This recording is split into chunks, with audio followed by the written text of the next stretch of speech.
Hey everybody, welcome to 20 Sides to Every Story. My name is Casey. Tonight we're going to be playing some Dungeons and Dragons 5th edition as part of our community campaign where we are doing a return to Hommlet and the areas nearby. And Alex is taking us towards a little Princes of the Apocalypse action. But tonight we've got some tier 1 folks, so that means levels 1 through 4.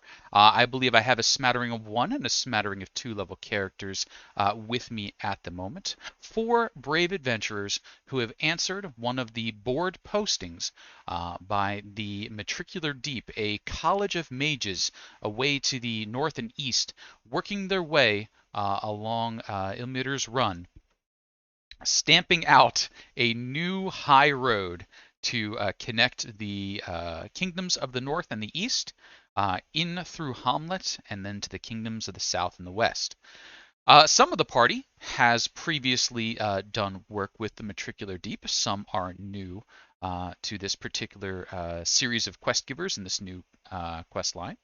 What they are working to do is build that high road to avoid the accursed town of Nulb, as well as the lands surrounding the Temple of Elemental Evil, to make evil, excuse me, to make a safer route. Mona, Stevrim, oh, Gabe, you're gonna have to help me with this name. Chanitillin. Chanithalin. Chanithalin. I'm gonna do it wrong. Cheney. I can go with Cheney, right? Okay. So Mona, Stevrim, Cheney, and Elena. Ooh, a lot of tricky letters on this one. I'm gonna have a night. So we'll be introducing themselves very briefly, and then we're gonna get ourselves onto the road.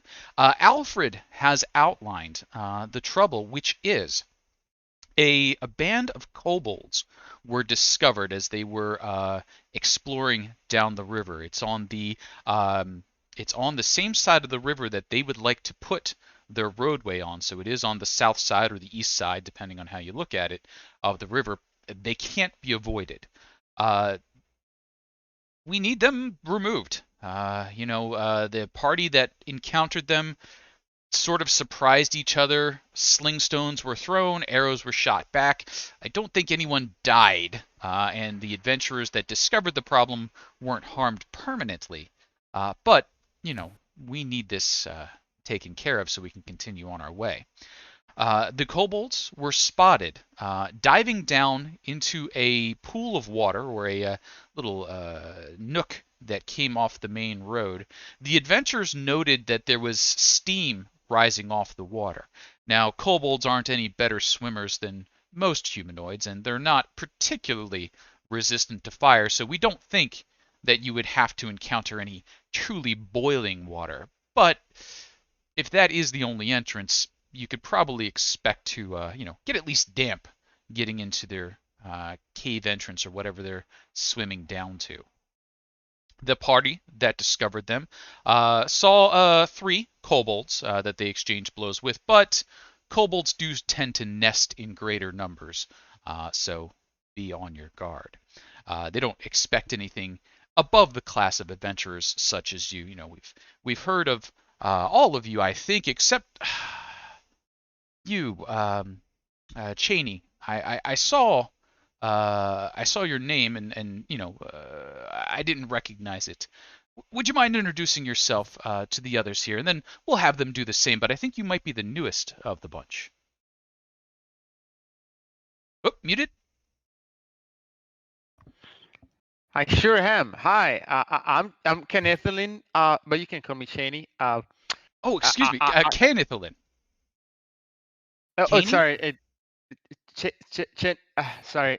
I had an encounter with a basilisk, and half of my face has been kind of frozen in a permanent sneer. So I have some problem pronouncing something. Yeah, Chanitillin, but you can call me Cheney. Got it. Okay. Well, hopefully, no more basilisks, but that's an excellent, credit to your skills that you encountered a basilisk and came away with only minor harm to yourself.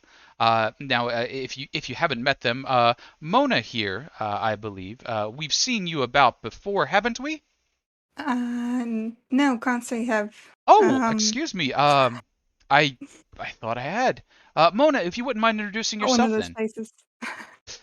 Yeah, I'm Mona. I'm a halfling. Long dark hair. Not much about me. Okay. Halfling, long dark hair, not much about you. Well, I'm sure your adventuring companions will sort out the skill sets along the way. Now, Stevram, of course, I do remember you, Stevram. I know I've worked with you before. Yes, I assisted with the previous mission Yes, that you had of up course, north there. that was it. Uh, and then Elena, I know you're a bit of a townie. Um, if you wouldn't mind introducing yourself to those who are new here. Hello, I'm Elena, and I'm a local, um, as he said, and I look forward to working with Severin. And oh my God, Mona, you are so cute. You're like Thanks. a mini me. That dark hair, your ears are kind of weird, but it's all good. Well, if you don't mind, sorry, I don't mean to seem distracted, but I am a little bit. There's a terrible to do, something about a donkey missing, and they're just turning the place upside down. Um, if you don't mind, I'll leave you to do your planning. Now, as the board said, of course, 150 gold on the successful eradication. What I'll ask you to do is do please check in with at the deep so that they know that you're about to head out. And that way, if you don't come back in a reasonable time, a search or rescue party could be sent out after you. Now, if that does happen, of course, you would surrender any reward. But other than that, were there any questions? Will they have directions Oh, when we check in at the deep? Will they oh yes, it's be able to actually, guide us? from what I understand, quite easy. You're just going to follow the river down a certain distance, and then off to the left, you'll see that little nook area. It's a bit past. There was a landslide, a couple of lakes, a few features that you'll recognize. But it's a bit further on than you were, Stevram. I would say maybe a mile or so further out.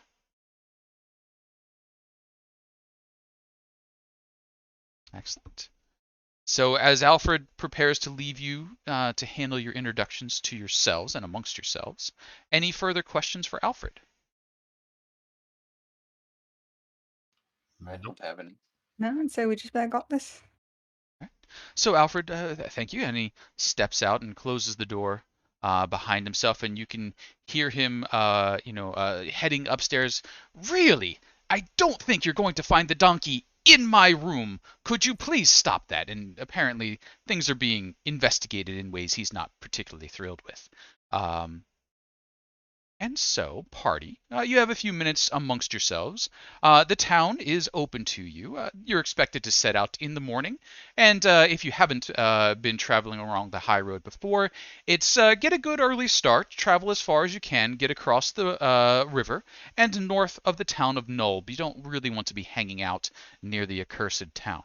There is a boatswoman who can ferry you across, or if you prefer, you can slog it through the water. Um, Travel up the high road to the town of Twilight Falls, a few hours south to where the Matricular Deep is likely to be located, and then from there, a mile or so into the wilderness to where this kobold hangout is. So, things that as adventurers you may recognize is you're going to need to take a ferry, so probably don't bring the horses unless you have a way to get horses across. Um, Once you're down to the cave, you'll be taking a splash in the water. So consider, at least a splash of water and then some spelunking to happen. Um, Anything that you would need to acquire in the town, or anyone that you would like to talk to or do before heading out. And yes, Tux out there, Odie has been known to get upstairs in the inn occasionally, but that's a different situation.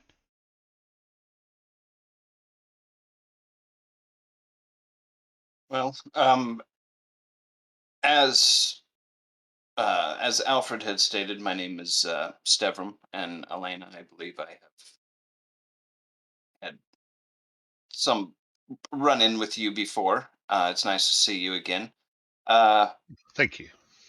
I guess the, what is everybody's skill set?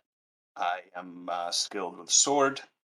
Do we have anyone with healing capabilities, magical capabilities? I can do a little healing when needed. I'm good with maps. I'm a cartographer, hunter, cartographer. I've never really Photographer and gotten. hunter?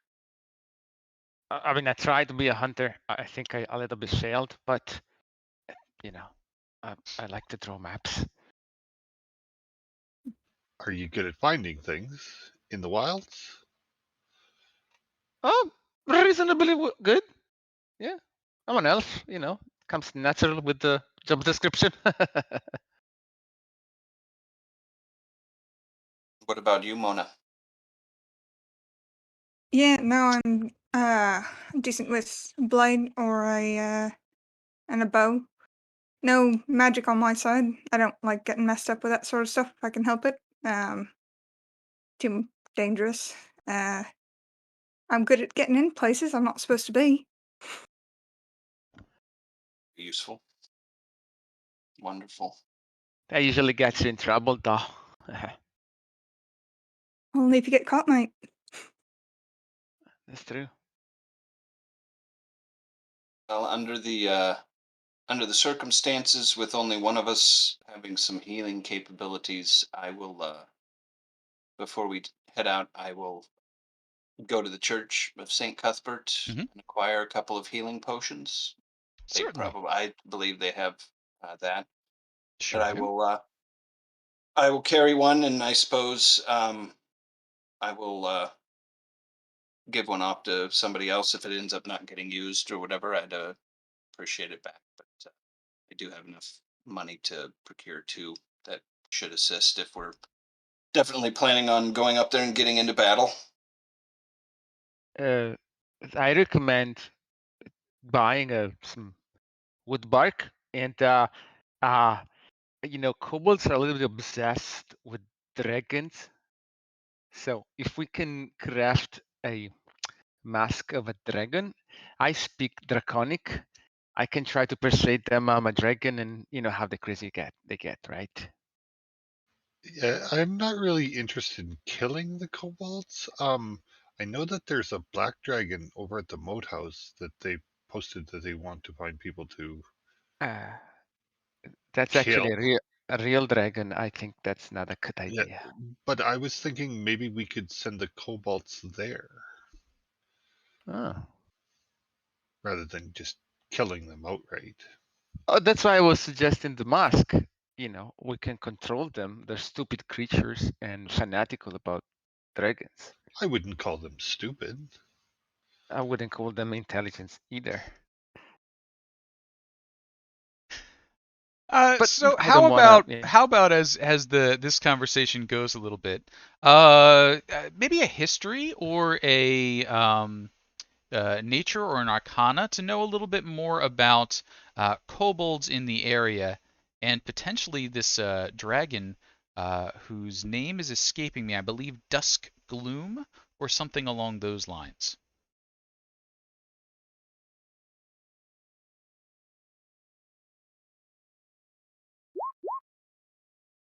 You want to roll from everybody, or Anyone who's interested. So far, Alina and Cheney, uh, mostly rumor and gossip, nothing solid. So you've certainly heard what's going on, but I don't know that there's any in-depth studies that have been done of kobolds in the past. Devrim, I think you may be in the same boat. Mona, however, I think may have dealt with kobolds in the past or something that has a little bit of insight. Mona, what might have you been up to that you have this little bit of extra knowledge about kobolds and dragons? I mean, I've I've done a couple jobs in the past trying to get things that were in areas kobolds might want to be. What's it called? Sort of scavenging in temples, dungeons, that sort of thing that aren't in use anymore. Sounds good. Now, Mona, you would have a little bit of insight that leads you to believe, yes, kobolds do like treasure, uh, but kobolds recognize dragons almost as gods and deities. So a lot of the time, that treasure that they do scavenge is to earn the favor of a dragon. So the idea that's been floated out there to give them a dragon to take it to is not impossible. And I don't know if you've pulled that particular scam off in the past, but you've maybe heard of others that have pulled off something similar. Yeah, I mean, I've never tried it before, but we could give it a go. They do like to bring dragons things. They kind of worship them, so might work. I don't know that the mask would. I feel like they'd see through that, but convincing might. All right. Now, Cheney, that mask idea that you came up with, do you have a disguise proficiency or a change self spell or something that's going to boost that beyond I'm a big talky dragon wood No? Okay. So, yeah, Mona maybe not super impressed by that idea without a little bit of, extra help along the way.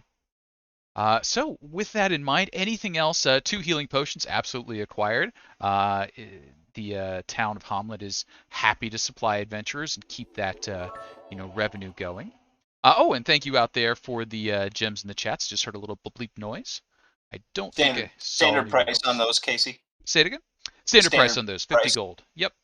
I don't believe Alex has given us a discount yet. If you do happen to qualify for a discount that I don't know about, it would of course be available to you.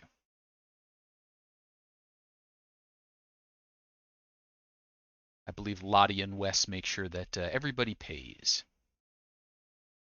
Yes, they're a bit of crooks. Anywhere else that we wish to stop off before we head out into the wilderness? I would like to pick up my dog. Okay. I bought a mastiff, so he will be coming with us. Alrighty. And Mona, if you get tired, you could certainly ride him.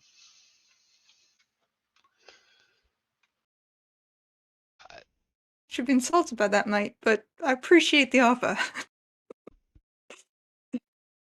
I've been I'll give the working on dog a trying to little pat. train him, but well, he's still not very good with the children of town. Okay. Um, Now, Elena, just a quick DM question on my side. Purchasing a Mastiff, I believe they come trained as riding mounts, but in order to have them do any sort of attacks, etc., you have to have some either feat or ability from rangerness or other things. Do you have any of those that I should be aware of? No. Okay. But a happy puppers accompanying you as we go. All right, so let's get ourselves on the road a little bit. For this, I'm going to ask the party to roll me a fateful d20. Any of the 4 of you can roll this d20. What we would like to see is not a 1. So any number not a 1 on this d20, and it's smooth sailing for the first part of the day. Who's doing it? I don't know. Anybody can roll. I say you. Me? Yeah. Me? Sure. A Oh, 2 got close. is not a 1, No. and so the party sets out from Hommlet, leaving behind the village, which is all a Twitter with the return of one of their clerics and the disappearance of their holy donkey, among other many other issues, including a black dragon. But Priorities. You make your way, I think, along the high road, and as you do so, you have a bit of a choice. Would you like to head to the western side to where Bev's boathouse awaits? You know that Bev has charged other adventurers a couple of gold for getting across the river, or you could head on the eastern side of Nolb, where you have a little bit of splashing to do through the river that could be a bit dangerous. Which way would the party like to head? Can Suggesting. everybody swim? I'm good at swimming.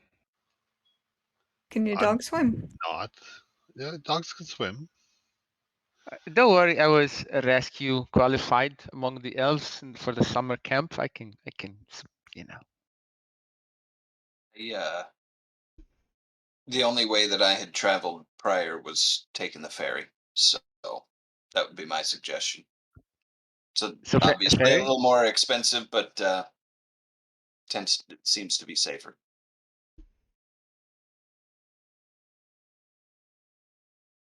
I've gotten the money, so you know, I'm happy to swim. You have no money? Well, you know, in the woods, you don't really need money. You hunt for food and you know stuff like that. Oh, Isn't that boating? I can front you the ferry ride if I get I'm that happy to back swim. once we get paid. I'm happy to swim. Not a problem. Really not. All right. So We are going to have to swim when we get there, so it sounds like we're heading towards the boathouse for some at least. So we'll head down that path and you'll arrive at the river. It's not a wide expanse, but it is running fairly swift and deep. Bev is, sitting behind her little enclosure. It's got a little stone wall. It's got some jars of things that you might not want to be swimming with laid out. Fish with lots of teeth, fish with lots of eyeballs, things that look like little crustaceans, men with big pincer claws, but all kind of pickled and in small jars. Some of those don't look entirely convincing, like maybe they were, just, fancied up a little bit before they were put in the jar. Others kind of look real. So it's a little bit of a mixed bag. Now, Bev greets you. Well, welcome. I remember you, the negotiating ones. We got a special running today. It's just 1 gold per person across. oh. What about the dog? Is the dog a person? No. Will you keep the dog on the boat with you? Yes. Then it's just 1 gold to get across. All right. I will pay 4 gold for us. I set up the 4 gold. Poof, they disappear. Bev calls, and a big fellow with a lot of kind of unsightly deformities that are thankfully, covered. They don't look like people deformities. It looks like there are things added to him. But he down a big sort of boat that's got a little bit of a lead attached to it and a point up river. Bev gets on the boat with you, gestures one of you on at a time, swings the tiller one way and the boat swings across, swings the tiller the other, and it comes back again. And after a little bit of swinging back and forth, the 4 of you are, I think, safely on the other side. Jenny addresses the ferryman. Oi, boy, what kind of human are you? Biggin. You got some ogre in you? And he sort of looks about himself. No. Yeah. Do you need anything? Mama says we need gold. What are you gonna do with gold? Live the life. That's a good plan. That's a good plan. If you want to learn to hunt, there's a group of elves just south of Hommlet. They're really good. Huh?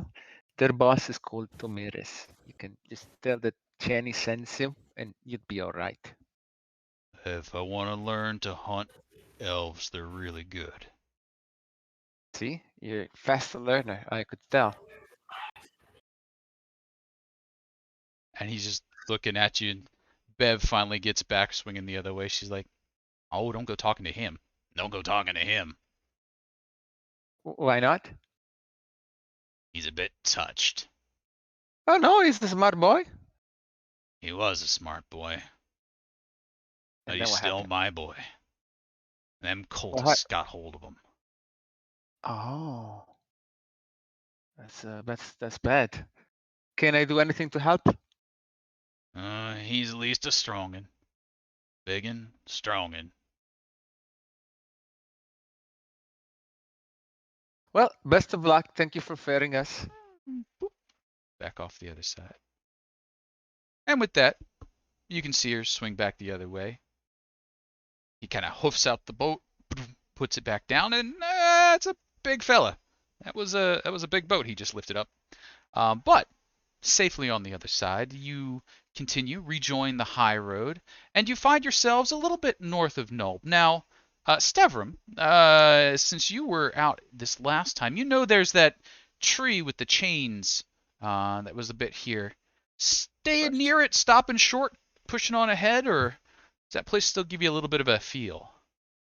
The place gives me a little bit of a feel. I would inform everybody, say there's kind of that tree over there. There was kind of chains grown into it or something like that, and we noticed some lights uh, at night. Seems some sort of haunting. I would say we move a little bit beyond it. It didn't. There was nothing that came out after us or anything like that. It was just kind of gave a foreboding, eerie feeling, at least to So me. nothing to be worried about. Correct. Yeah, not at least at least that time. But I thought our goal was to kind of clean the area. So perhaps we should clean it. You know, like it's dirty. But you just said it's a something spirit. You know what bothers Correct. me We about don't know that. elves is they seem to think that they should be in charge of everything and take care of everything. I think we should push on, maybe half an hour. I think that would be wise. Sounds good. It might be a good idea to inform some of the others to let maybe some those maybe religious folk or whatever come up and check this out. It's just not really in my wheelhouse, I guess. So Sure. Ah, And we could stay and study too. I'm and not as interested. got it. And as you come up on evening, it'll be your first night out in the open on the road, and hopefully the only night you spend out in the open on the road. Uh, is there anything special that you all do for setup? Of course, you're gonna probably make a fire, set up tents, roll out bedrolls, cook a meal, that sort of stuff. But do any of you have any special rituals or security systems that I should be aware of? Just the dog. Just Rorf. Yeah, Jenny likes to sleep under a cover of leaf and tree branches, so he builds his own kind of situation, like camouflaged. The camouflage, okay. So, Cheney, if you wouldn't mind, that sounds like you're setting yourself up to be kind of hidden. Maybe a stealth check would be appropriate there, to kind of, hide your bedding area. It's maybe a little obvious that there's just this big mound of branches kind of stuck up with leaves piled on top. But, you know, stuff happens. In the meanwhile, is there a order of sleeping that you would like to do to keep watch or stay awake? Does anyone not need sleep? Things like that. I'll need 4 hours. Okay. Uh, All right. I don't have dark vision or anything. I'm a human, so either first or last watch for me would be If you best. want to go first, I can go last. Okay. All right, Stubborn first, I'll do Elena the last, middle. I'll do the Shaney, middle. and then Mm. Mona third or second, I think. Oh, I'll do second or third. So Mona staying up with one of those for Cheney, or Mona, do you get to sleep in? I'll stay up with Cheney. Sounds good.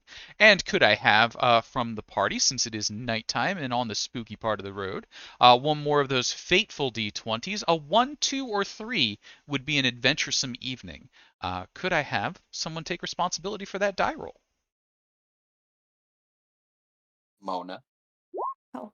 Oh, that's all right. There you go. Snuck in there with a 17, a safe Very sleep nice. has taken place. So if you were missing anything, you have the benefits of a long rest. You'll chew a little bit of rations and such, so we'll do some bookkeeping when we get back. But then you're off on your way, heading up to the town of Twilight Falls. The town of Twilight Falls is a rather ramshackle place. It hasn't seen much trade, and it fell on hard times. So the general store here is a little less than general, kind of specific. The temple is not really anything to be noted, and most of the farms have gone fallow.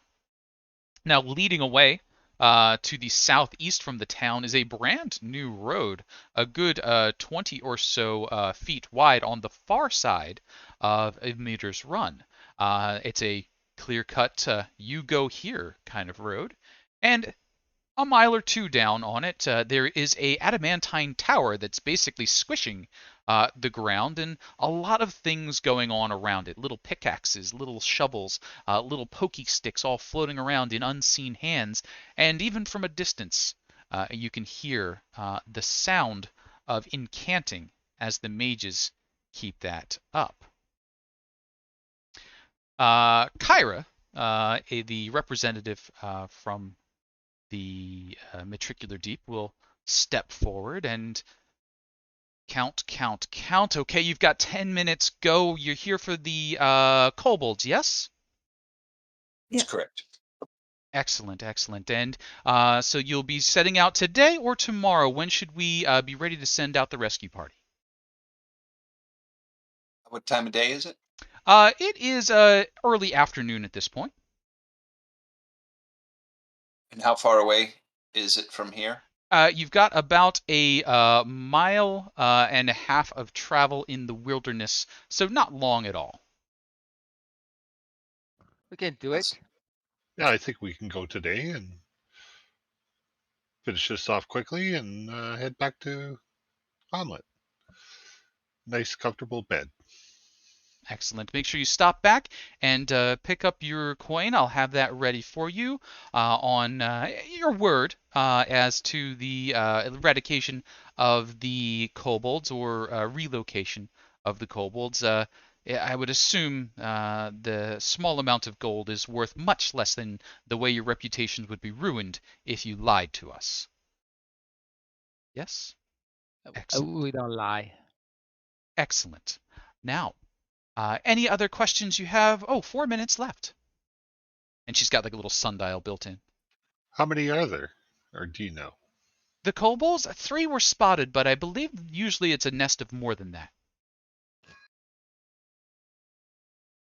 And the goal is removal by whatever means. Correct. Whatever it takes to get rid of them, as long as they don't come back. If you cause trouble for, other farmers or people in the area, I'm sure they'll take it up with you. But as far as the roadwork's concerned, so long as they're not in the way of the road, it's okay by us. Do you need assistance? Perhaps they could come and help. No, I wouldn't trust a kobold as far as I could throw one. Interesting. Are they bad creatures? They tend to fall in league with dragons, so I would always be looking over my shoulder waiting for that betrayal. But they're not in league with the dragon now. I hope not, or this will be a much more difficult challenge.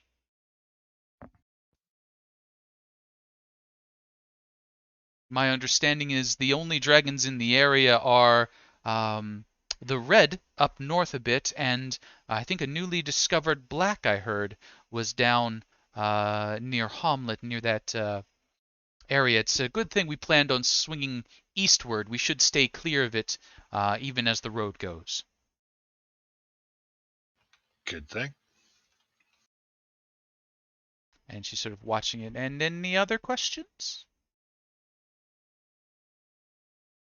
Excellent. I think we're ready.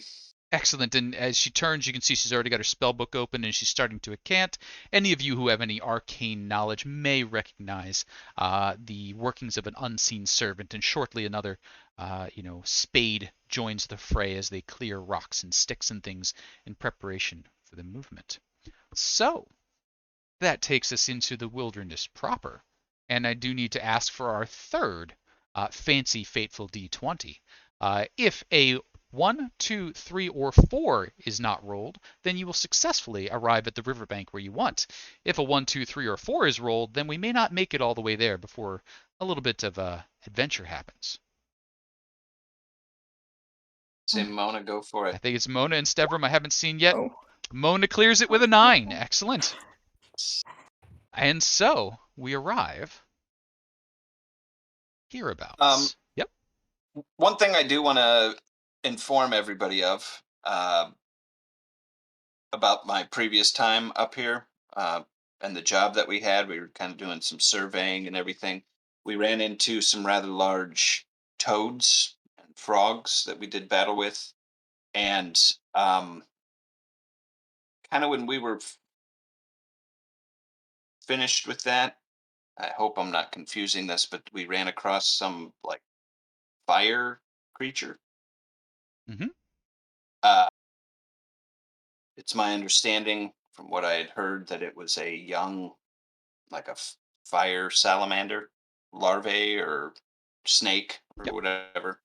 And I just want everybody to be aware that that is, with the heat in the pool and everything, there could be possibly some connection to another one of those things in the area, something that escaped from the temple years ago. So Certainly a possibility. And in fact, that mud patch with the baked earth is one of the features that you passed a little ways back.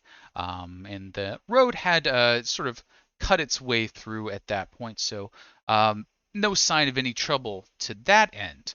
But you continue your way around. The river has, run a little deep, a little tight, a little craggly through this area. It seems like it's working its way through some harder stone. And what you can see is the banks of the river. You've at this point crossed over to the north side and you're looking back south. There's not much of a bank on the south side. It's kind of where the river has just a little bit of a lip on some stone. And then you can see where reportedly the kobolds had been noticed diving in and out. And for our first roll of the approach, could I have, from whoever would like to be in charge of making sure the party doesn't make too much noise, a stealth check? Now, this will be person rolling stealth, but for the whole party's benefit. Who is going to be in charge of getting us here in a quiet fashion? Is anybody stealthy? I can do that one.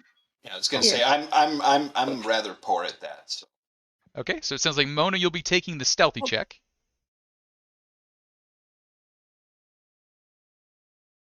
Fail me now. 23, very well done. The fallen branches, the rock slides, the loose earth, no trouble to you. You are keeping them clean and clear. Is there anything specifically, though, that you would do to help make sure that the party isn't making too much noise or looking too obvious as they get close? Any instructions that you would give them?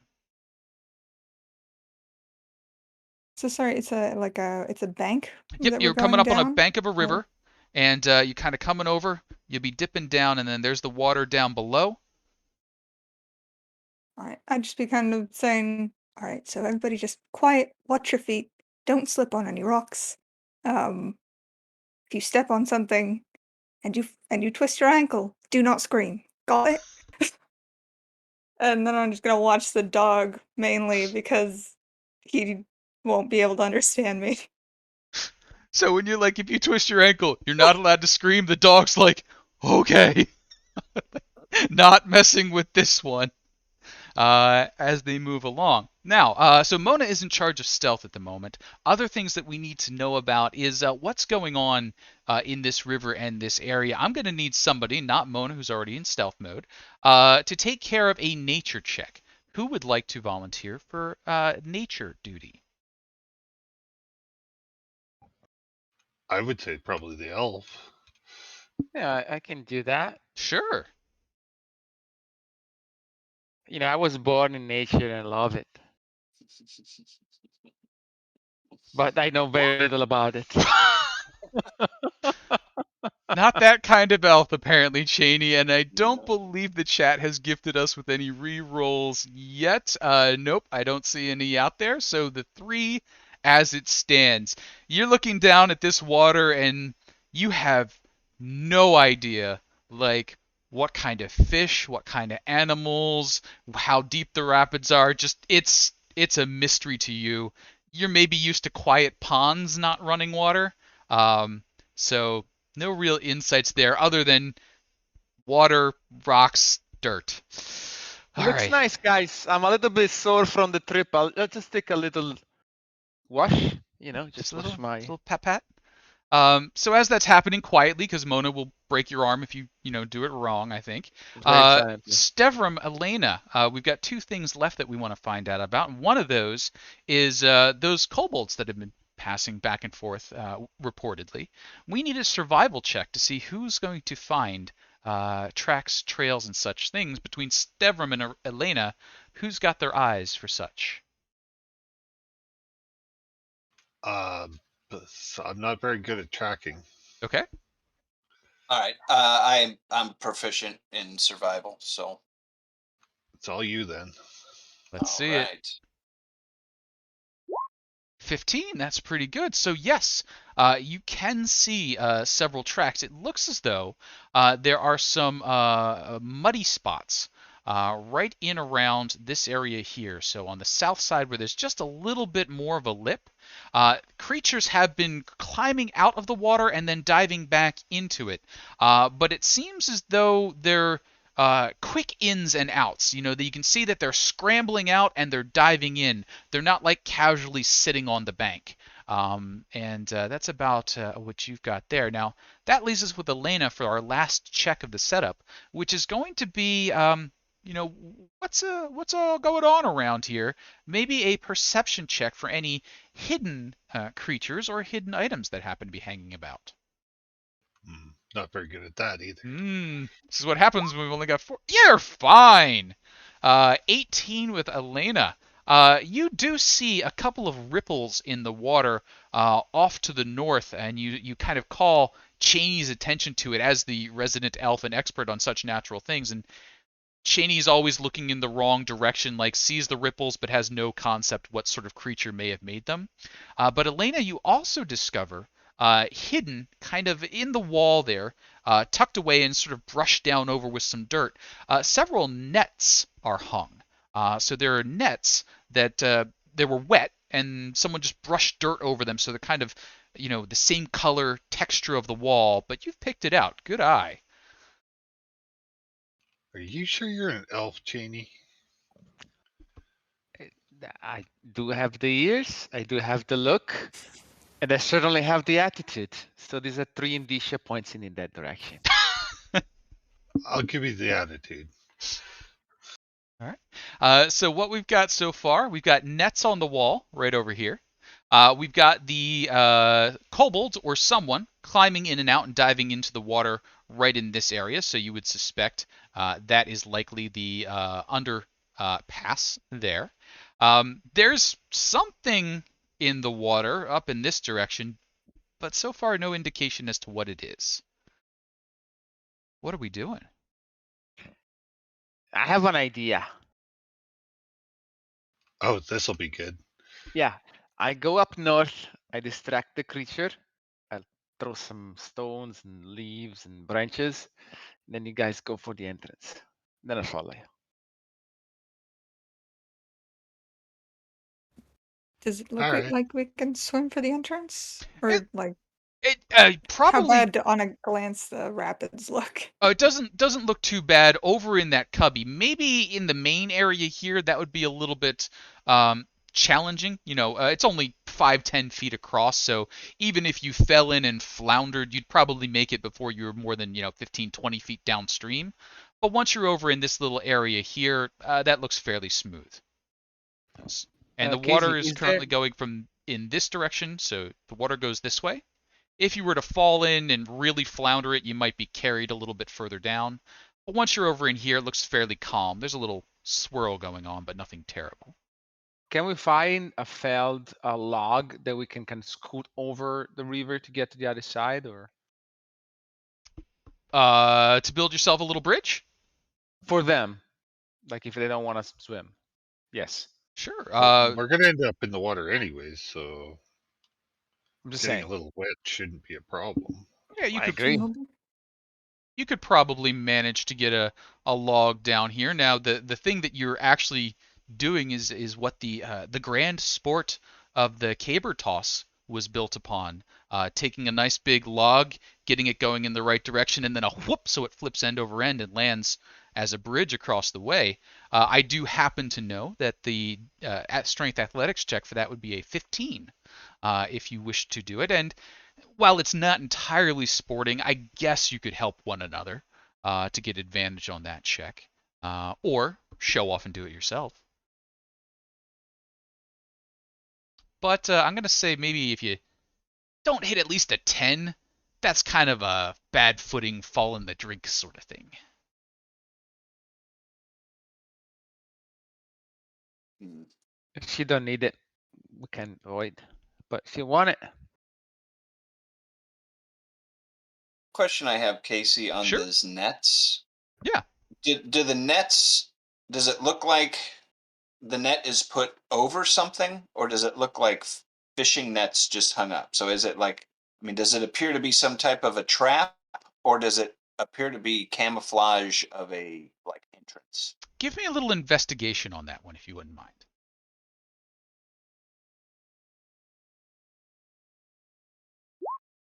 Oh, wow, you are on it. So even from the distance that you have here, a little bit of leaning side to side, Steverman, you can pick out where the shadows are. The nets are basically hung up on the wall to keep them spread out and usable, so they're not like down in a knot. And you can see that there's little, sticks and twigs that have been jammed into the stones so that they can hang up there. The dirt covering is just to make them less obvious so that no one driving by, and I mean, you're just like, bang, bang, bang, bang. You are almost 100% sure this is just a convenience, not a trap.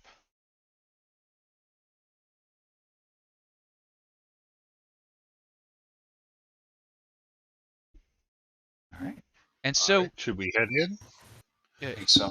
is there a bridge being made, or was that idea And no bridge. no bridge? But I will be north, just distracting the fish creature, something. Okay. Does anyone have a strength less than 10?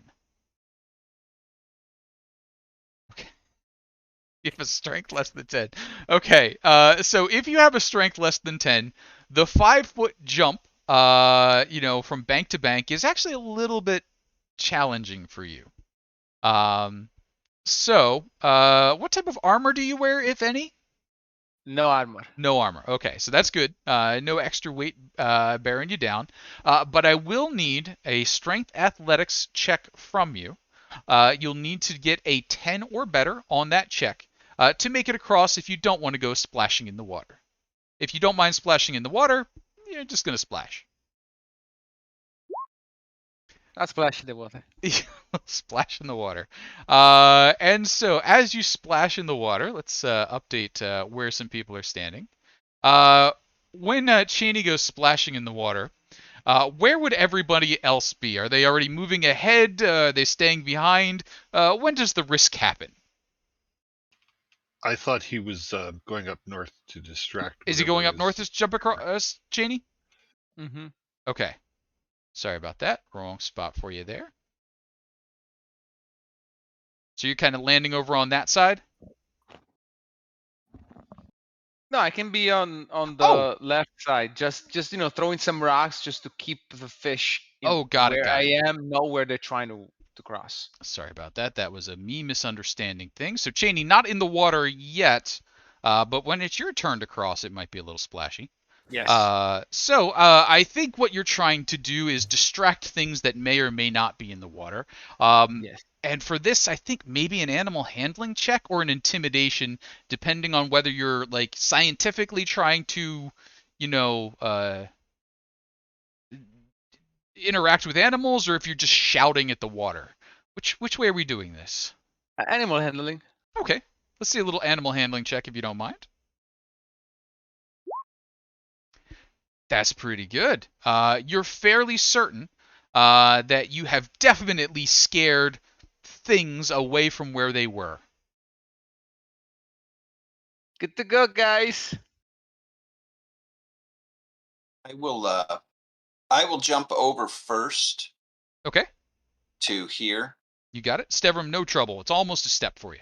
It's a little extra Yeah. pop. And then I will, offer my hand out for when the others hop over. That as they land, I kind of just help them Sounds good. onto the landing.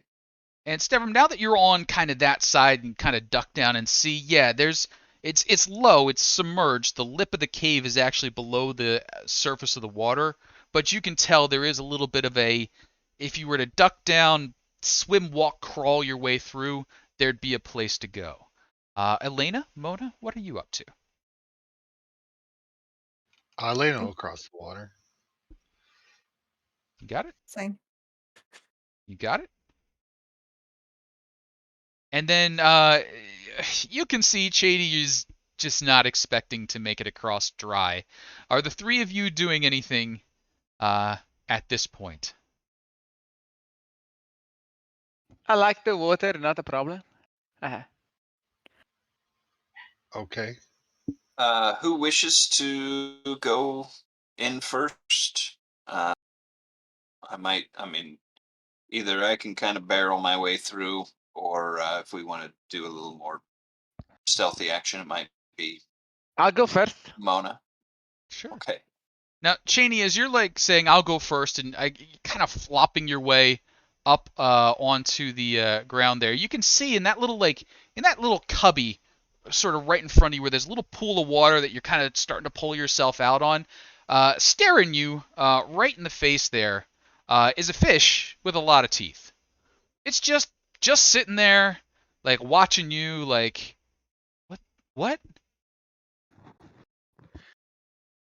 Shanny's gonna grab one of those nets Okay. and get rid of the staringly, weirdly toothed fish.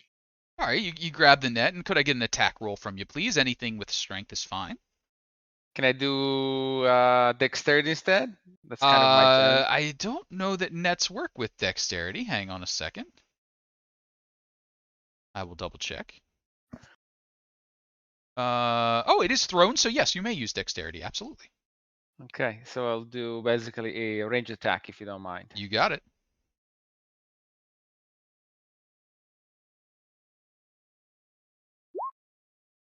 Oh, very nice. You cast the net. It hits the bunch of dirt and mud kind of comes off of it, but you reel it in quickly, and shortly you're holding up, and there's a sizable fish with a lot of teeth in that net. And I offer it to Elena. Says, "Thank you for paying for my passage. This is tribute in food." It's still alive. Oh, just give it a little bit time. There's some truth to that, yes. And it's better when it's fresh. Um, okay. I Just will don't hand eat the just fish don't eat the to teeth. the mastiff and let it eat it.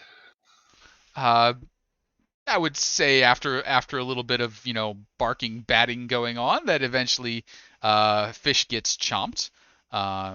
One kipper fed to one puppy, and at that point, that particular area of water looks clear, but it's probable that you've figured out what's in the water, and it's fish with teeth. Do we see more? How about a quick perception check?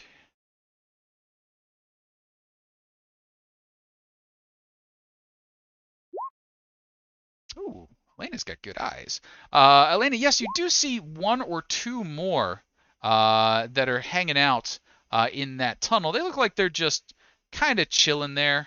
But you do realize that there are a lot more out in the river. But they're down a ways off to the west.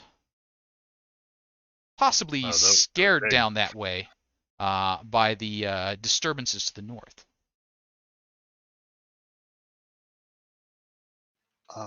Can we use the nets to close off the tunnel as we go in? I think you could certainly do something along those lines. Drape the net across on one side so new ones come in and kind of move the nets forward as you go. What I would need there is to know who's going to be in the water and in charge of taking care of that one in the front. Because it's kind of under the overhang. There's no way to throw the net and get it. You got I'll to deal kind with of that. walk it forward. Yeah. I have a short sword and the sticks that should be working underwater. Oh, you're gonna stab. Okay, you're gonna stabby this. Harpoon it. Harpoon it. Harpoon it. All right. So you hop down in. And you're kind of standing there in the water. The water at this point's 3.5, 4 foot deep. You kind of duck down a little bit, and maybe at the 3 foot level, there's kind of the little underpass. It's kind of murky in here. Some mud's been kicked up. You're only seeing maybe 5, 10 feet ahead of you, even with the bright light of day. Into the tunnel, it's very, very dark and murky in there. Your dark vision's working for you, but it's just a lot of dirt in the water. Could I get an attack roll from you? Not at disadvantage because you had the good thought to use a short sword to spear this fishy. An 11 does not hit the fish. And so Cheney, the fish, will respond, trying to bite back at you. Does an 11 hit you? Nope. Nope. Okay, so faint parry thrust. It's very cinematic going on down there. Elena, Stevram, Mona, up top. You see disturbance in the water. Are you doing anything at this point? Can I throw an Eldritch Blast at it? I would say you could. 17 will work. Can I see some damage? A 6. Well hit. Chow. Fish is gone. Little bits of fish blood and guts floating in the water. But as fish guts and blood float in the water, maybe somewhere in the back of some of your minds, you remember that these teethy fish are drawn by blood. It might be a good idea to decide quickly what you're doing. That net is set up. It probably will hold them back. Are we going in? Are we waiting? Follow me. Follow me. And Cheney jumps. Yeah. I Sounds like a solid idea.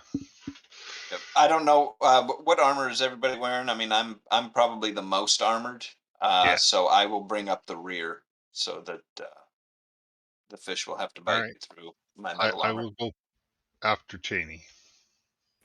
Sounds good. Follow Elena. All right.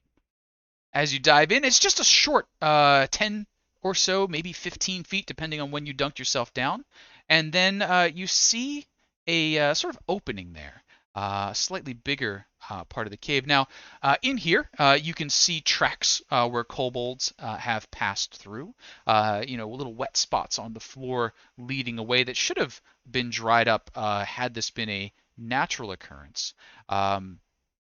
You can hear the sound of water dripping from the ceiling, and you can see that there is a number of stalactites that are up on the ceiling, and water's dripping down off of them, and just a little rivulet running down to that water there. But you can hear that water is dripping into other water further into the cave. But Cheney, maybe you can just make out a little puddle of water further on to the west there, or sorry, to the east there.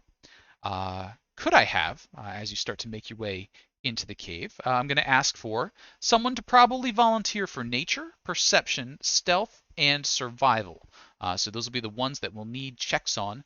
Whoever would like to roll whichever may certainly do so. And that was perception, stealth, survival, and nature. I can do either perception, survival, or stealth. I can do nature.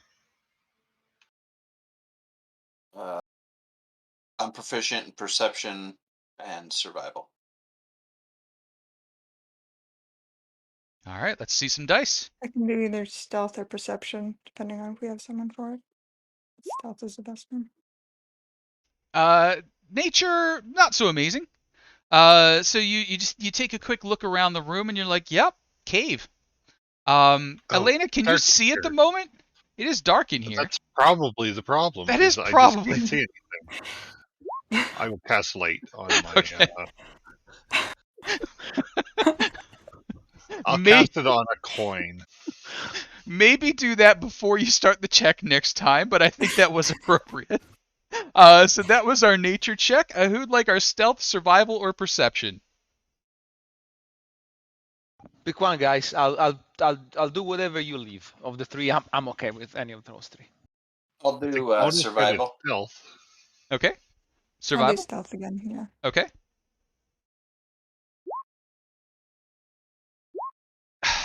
Stevram, I think maybe Elena was just staggering around in the darkness and has kind of just splashed water everywhere. It's obvious that something was going through here, but whatever the tracks might have been trying to tell you may be a little too muddled. Mona's doing a good job of making sure you don't all scream despite the darkness. And Cheney, for the perception, you note that there are two suspiciously large stalactites up there. Like, the rest are, little mounds or little bumps. They're forming, but they're not like, big pointy things. These two, though, they're big pointy things.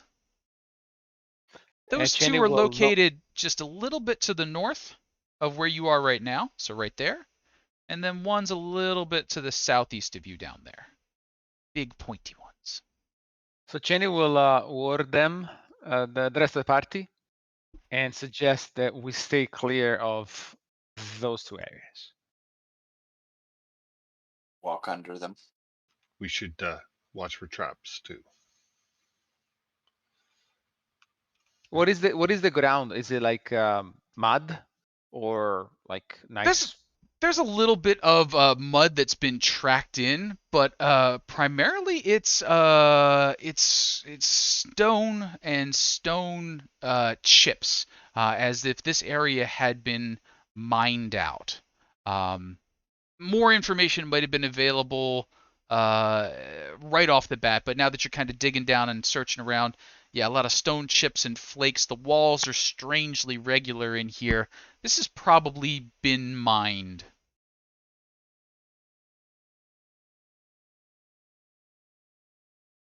I mean, can we do another check for traps, or Sure. that's be included in the? Okay. Traps would be, so your perception is your immediate, what you get walking right into the room. Spending more time investigating, absolutely, you may do that. Okay. And I think Anyone is really good with investigation or no? Otherwise, I'll go, but I'm not my plus forte. 3. It's not It's my better than forte either. Definitely. all right, an investigation. Yeah, that makes sense. Elena, you're looking around the room and you're just not seeing any sign of like a trap. Like, there's no trip wires, there's no pressure plates. Do you have a 10-foot pole? Do you have the official 10-foot pole from the Adventurers Guild? I don't think so. Okay, so then whatever you do have, you're kind of tapping around on the floor, you're poking at the walls. Nothing here. Safe, right? Probably. Okay, I will go check it out. Don't worry. So I'll Sure. stay clear of this one and just try to kind of move diagonally and clear that pointy stalactite. You got it. You move your way along a little bit, and you can see that there's another pool of water just ahead of you there, and the roof kind of slants back down until it eventually meets that water, um, right about at the limit of the vision. So beyond that point, the stone ceiling meets the water surface there. You guys come up. Got another decision to make here.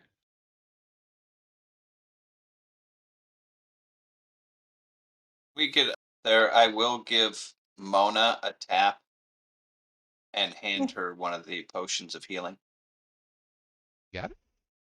Stefan, you pass off the potion of healing. Now, Cheney, since you're the one in the front there, that water that you went splashing into with the fish, it wasn't noticeably warm to you. You know, maybe on a cooler day, you know, it's summer, so you didn't notice anything. Maybe, you know, at nighttime or right near dawn, you'd get a little wisp of warmth coming up off of that. But here, this water, this is noticeably warm. Just getting close to it, you can feel the heat and the damp rising off of it. It's not boiling, but it's warm enough that it's evaporating quickly, and it's got a really strong mineral smell to it. Hey guys, there might be a hot spring down here. I'll go scout it out. If I don't come back in 2 minutes, come look for me. And Okay, 2 minutes is a long time. that's right. I mean, Taking more than 2 minutes to kill someone, mate. well, give me the time to find out where this leads, right? Let's say 1. Okay, 1 minute. I don't know. All right. And as that conversation is ongoing, Stevram, I have an important question for you. And that Yes. is, what is your passive perception? Passive perception is 13. 13. Let's see. Ooh, 13 on the nose. Stevram, it might be your imagination, but you're pretty sure the cave is sneaking up on you. One of those stalactites is a lot closer to being right over your head than it was the last time you looked up. How tall is the ceiling here? Ceiling's a good 20 feet up, so it's come down maybe 3 foot, so it's about 17 from you where you're standing right now. The ceiling slopes down dramatically as it heads to the water, so almost losing 5 feet in height till where Cheney is maybe only 7 foot, and then by the time it's out there by the water, it's down to 0. But you're pretty sure it just do stalactites slide? I don't know. Yeah, no. I say move forward, move forward, move forward. Okay. Elena, Mona, Cheney. Like, Jenny is taking a big breath and then jumping. Okay. So Cheney moves dramatically forward. Elena, Mona, Stefram. Yeah, I'll move forward. Okay. Yeah, me too. I will kind of scoot in around here, looking above, see if I see anything more like that. But I inform these two in a whisper that it looked like those stalactites were trying to move above me. And as you're kind of calling that out and now paying a little bit more attention to them, yeah, they are. They definitely are. They were over there and now they're over here. It's done subtly. You know, they don't like lurch over, but they're just creeping along and getting closer. It's slow though.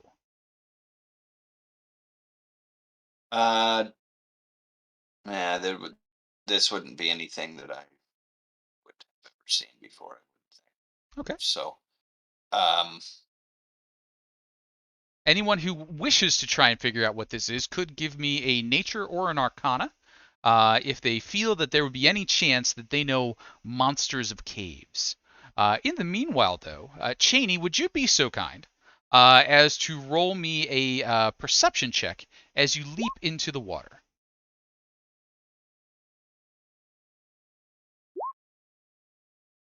All right. So Cheney, you're pretty sure you've kind of splashed down in the water. You're only seeing 2, 3 feet. It's absolutely chock full of minerals and bubbles. There's a little bit of fizz to the water. You're only getting like this far ahead of you, but you're pretty sure there's more water to the south. To the east, you're pretty sure it kind of stops in a wall. There's maybe a little opening, but it's not big enough for a people. But south, you feel you could move. Are you heading south? Yes. All right. Cheney heads on south. Now from there, you're pretty sure you could continue heading south, or there's some open water away to the east that you could work your way into. East or south, Cheney? South. South again. And it's just a few seconds of splashing around in the water. And you feel that the ground is rising up. It's got a bit of an incline, and you check the ceiling. Okay. Yeah, there's some open air over here. And you can see a tunnel, worked stone on the walls, carved, I should say, carved out of the walls, and a fairly steep incline, maybe as much as 20 to 30%. It's a good hill coming up out of there, but the roof is a good 10 feet up there and seems carved to match. So I'll enter just to get outside of the water. Sure. And your vision isn't blocked by darkness; it's blocked by the ceiling meeting the floor. So you can only see it so far up the incline um, uh, because of the angle of it right there. When you moved a little bit further up, you might be able to see a little further ahead. Excellent. But I'll stop here and wait for the others to Yeah. join me. And as we flip back to the others, the slow approach. Elena, you do know something, at least, about these creatures in name. Piercers, they're called. They creep up on people and drop down. You know that it can be quite a devastating drop if they have a decent height to drop from, but once they hit the ground, they're minor annoyances at best. Um, Dangerous if unnoticed, but fairly harmless after that point. That doesn't stop them from wanting to eat you, so they just continue Yes, inching we'll keep along. going forward into the water, and I'll join Cheney. Got it? Mona, Stevram, what are you two up to? Yeah, let's move. yeah. Do I need to Oh, like disengage to get away from this No, thing? they're up on the Or ceiling, is it so really high? yeah, Okay. they're up there. They're still out of reach at the moment. But a I'm gonna little do the like back up into the water thing, like I don't trust it. sure. Quick splash into the water and following Cheney and Elena's guidance, kind of working the same way around. Now they'll have kind of reached back to guide you through. It's just muck in the water, and the party finds itself in a hallway. Now this hallway's 5-10 feet, a couple of rough patches, a couple of smooth patches. It looks like it was an active mine and not quite finished. Um, but as you come all out and you kind of settle down, you can hear a voice saying, "That was not what I was expecting to hear. Do you hear it?" "No, no, I don't. Oh, there it is. There it is. Where is it? Where is it?" And could I get maybe a perception check from whoever's up in the front with their ear out listening? Anybody can roll.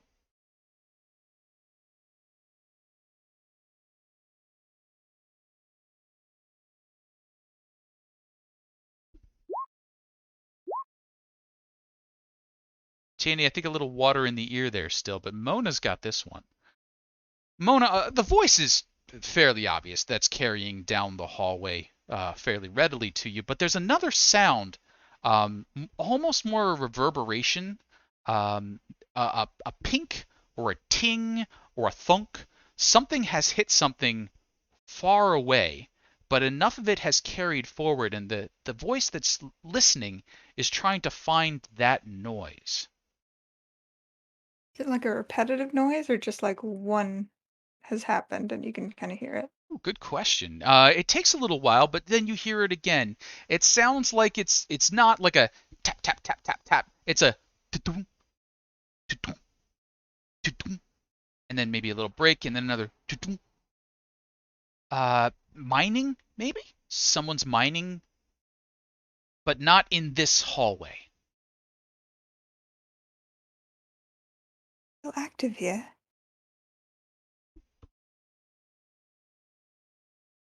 And a quick question. Light situation. I have a light spell on a coin. Okay. And is that coin currently exposed and lighting up the area? Just enough that we can see where we are. Okay. I'm relying on an elf friend to actually do the scouting for us. You got it. And if there's going to be any scouting happening, I think I may need someone to go ahead and give me a stealth check.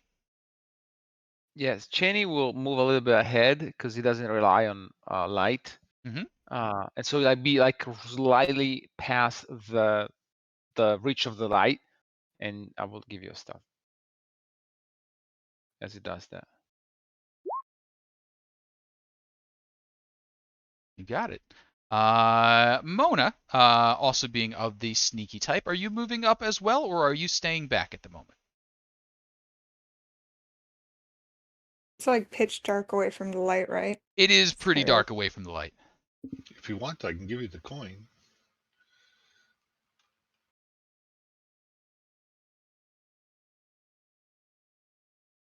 Sure, if that's all right. Yep. I'll make sure to circle back.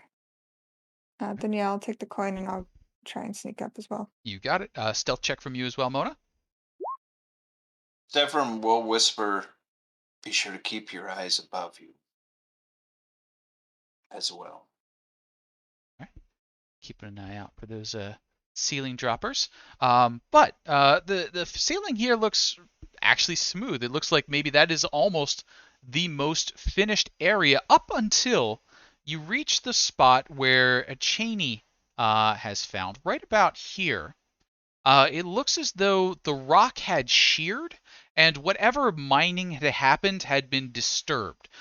So some disturbance in the earth had caused a mine collapse or the rocks to shear and fall at this point because the smooth stone of the ceiling and the mostly worked stone of the walls just turns into raw chiseled out spots, a much less refined type of mining. A few smooth spots here and there, but those look more like where happy fractures of the rock led to smoothness. You hear that voice again. Where is it? Where is it? I can hear it. There. And now you start hearing some mining from inside this passageway. Maybe only 20, 30 feet ahead of you. There's a bit of a corner there, and probably around that, whatever is doing the mining. That's going to be a risky spot for you, though. Up till this point, you're fairly comfortable, Cheney, that you've been able to see ahead and kind of creep your way up. This is a pretty blind corner if you were going to take it.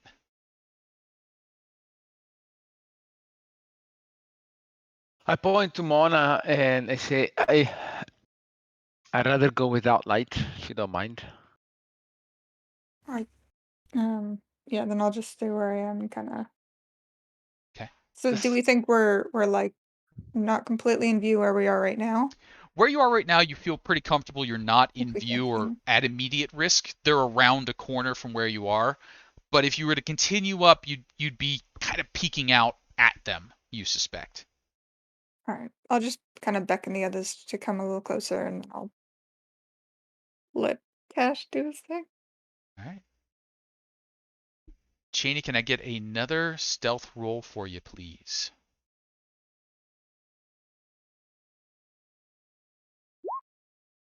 All right. I'm going to move you up for just a moment here. You're going to get to right about here, and you're going to be able to see two kobolds are working at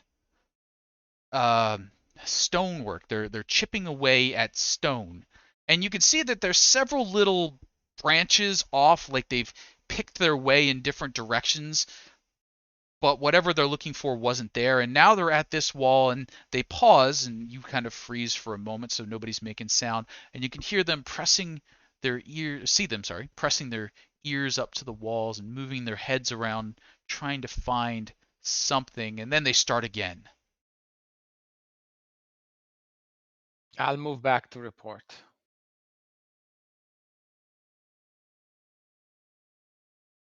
So, guys, there are two kobolds, and they're digging, mining, listening, mining. How do we want to do this? I can get a jump on one. Or we could just talk to them. Yeah. I thought they said that there was 3. Said they saw 3. Maybe trapped in the wall. I mean, the cave ends here, so unless there is another passage to the east of the sunken tunnel, that's all there is.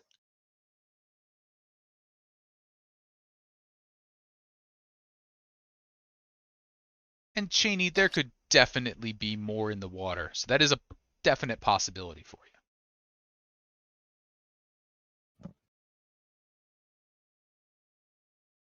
So if you guys want to talk, be my guest.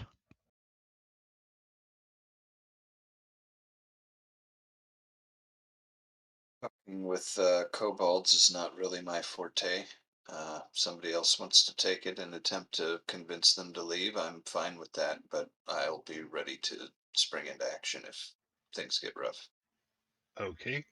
I'll go forward to right there. Sure. And from there, you can hear, "Where is it, Fox? I don't hear it." What are they speaking? Common? They are speaking common. Hello, Box. What? Who? Where is it? It's Elena. We've come to talk.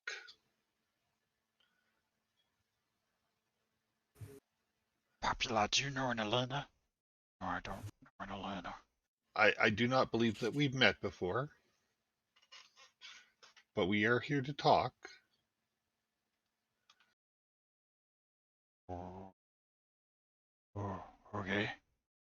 What do you want to say? You cannot stay here anymore. You have been summoned. That is what Lady McWright says. Who's Lady McWright? Lady McWright is the voice. You're hearing voices? Lady McWright is the voice. She will lead us to the dragon. Oh, that's why we're here, to lead you to the dragon. You are servants of Lady McWright? No. Then The dragon sent us. He summoned you. And then the other voice, You're you know the dragon? yes. Is it nice? Is it pretty? It's black. Oh, it's a black dragon. I thought it was a red dragon. No, it's a black dragon. Shh. No, it's black. Also good. And he's very friendly to those who Oh, serve him. that's good.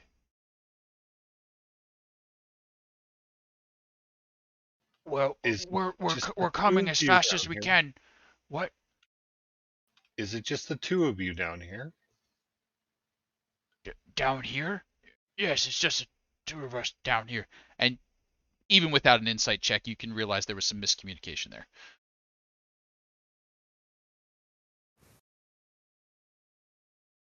So no more of your people live down here, just the two of you? Well, no, the rest of us. I mean, we all live up there. And where are you? Can you see us right now? No, I can only hear you. Oh, I thought the voices. Uh, so up further in the caves and the mines, that's where we all live. How And many are there? we are legion. More than three. So 4? Is that more than three? Yes. Then probably.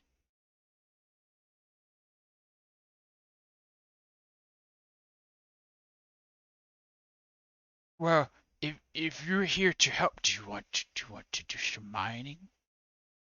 We have to get through the wall. Gotta break on through to What the are other you looking side. for? We have to get out. Lady McWhite must have a proper thoroughfare without the the water to upset our five winds.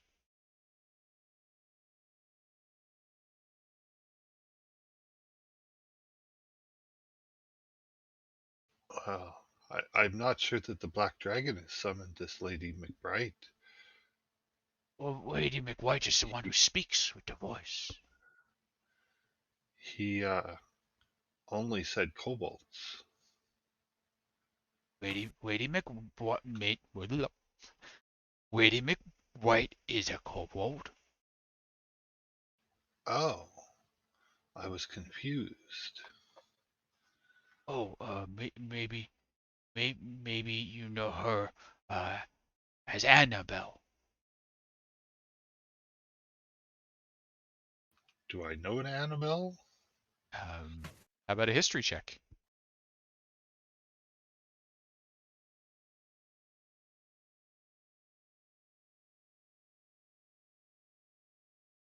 Guess it's possible.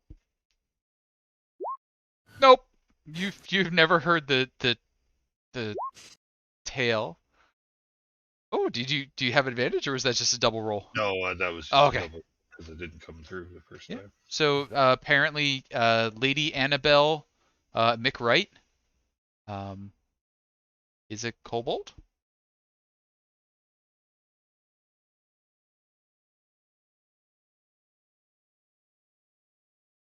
Well, can you take us to her?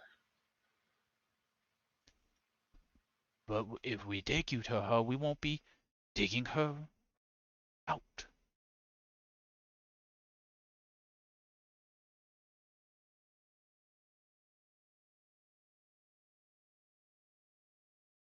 Does it take two of you to dig?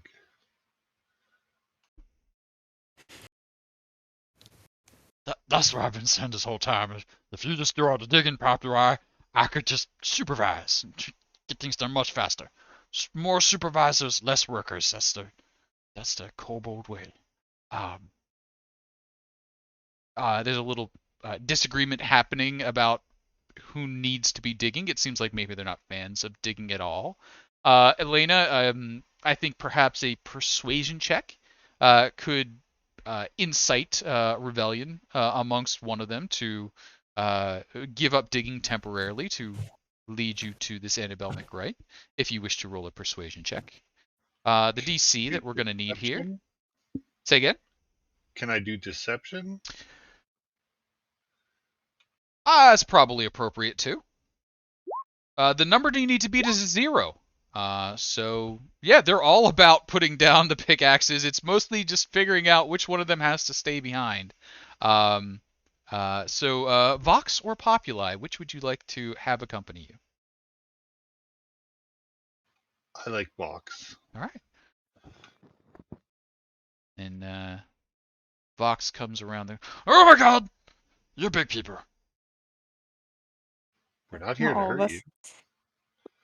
I mean, he's still looking up at an angle at you, Mona, but um, where this is Buffet's problem. So just come on down this way over here. You didn't hurt Drip and Twop, did you? No. Okay. Where you Who's coming? drop? Yeah. Drip and Drop to stalactites. I'll bring up the Oh, rear, but as Elena passes me by, Mm-hmm. Chris was unclear exactly what was said, but he would ask Elena, "Did that kobold mention fire friends? I think so. Is that what I heard?" Yeah. Okay, that is disturbing. And the Why? kobold What do just you know? Huh? What do you know?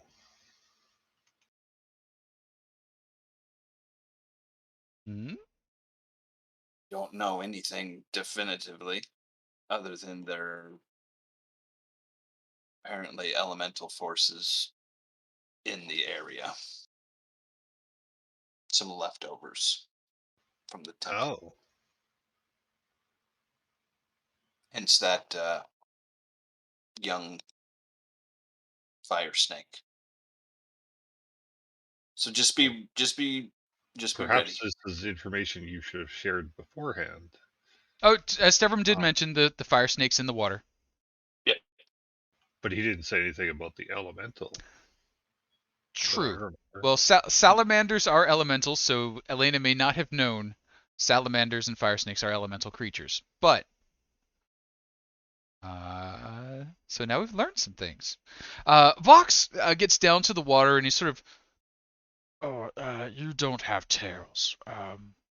You should, one of you should take hold of my tail and then each form a chain, and I will lead through the water.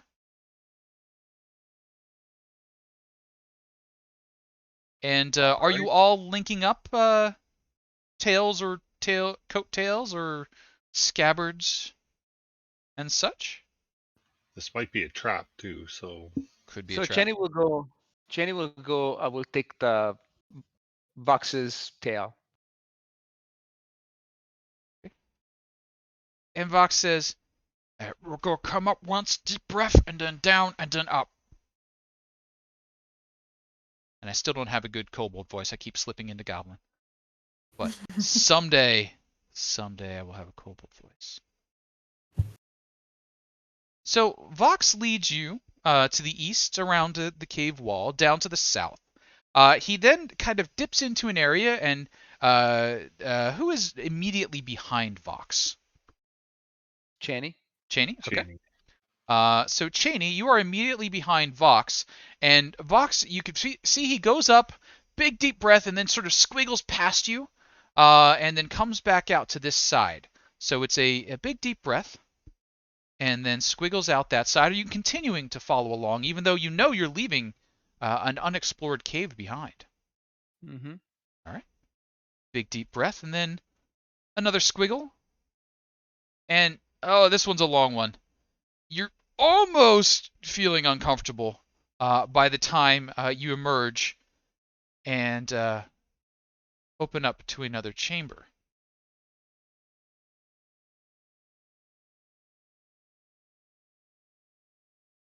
Was that water warm? Very warm. Is it getting? It is getting warmer as we go, and you can feel as you've now kind of worked your way through that little streamy bit. There's not much movement of the water. Um, it's mostly stirred up by the passage of your bodies, but there was a little bit of pressure coming towards you, enough to say that there is just a tiny bit of flow, and it was definitely warmer against your face and then, coming out. As you come out, though, you can feel how mineral laden that water is. Your hair, your clothes, it's gonna dry crinkly. But maybe that's okay. Vox looks at you, Cheney, and says, "We have to hurry. It's the Good Times Tunnel. What? Good Times Tunnel. Good times? Good times. This is good times. Good times. Guys, this is good times. Good times." And every time you say that, you're like, I mean, yeah, it feels like a good time in here. Getting just a little more lightheaded every time you inhale and exhale. It's building. Oh, yeah, I get it. Let's go. Let's go. We don't need so much good time. Or we should stay. No, we should go. And that's another of those steep inclines. Um, you can see the ceiling well made, 10 feet up. The ground reasonably well cut. The walls well done. This one, though, even after just a little bit of a rise, you can see that whatever the disturbance was more violent here. The roof has come down, and there's another puddle of water. The floor underneath you is damp under the stones as you're kind of walking on the chips of stone there. You can tell there's some water trickling down from up here, and you can feel the heat and the steam rising. End to end, this whole cave is trapped. The air inside it is very still and very warm, and Vox sort of does a quick duck under a section here, and then comes up and around to the south, offering his tail as a guide point. Yeah, Jenny follows. And Vox Was moves the down there. was the ground in that tunnel somewhat soft? I guess, I mean, as we move along, I want to be looking at the floor to see if I see any tracks other than the little clawed cobalt tracks. Sure, give me a quick survival check.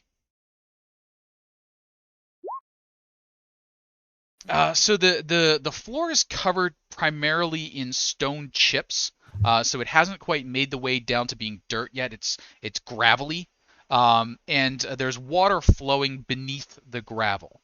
You kind of check around for any sort of tracks, and even just the others going up the hill, little chips of stone are tumbling down. It's not clear. You would guess, though, nothing big has come through here because your friends, light-footed as some of them are leaving noticeable divots, and there's no other of those here. So only smaller creatures have been up and down this hill recently.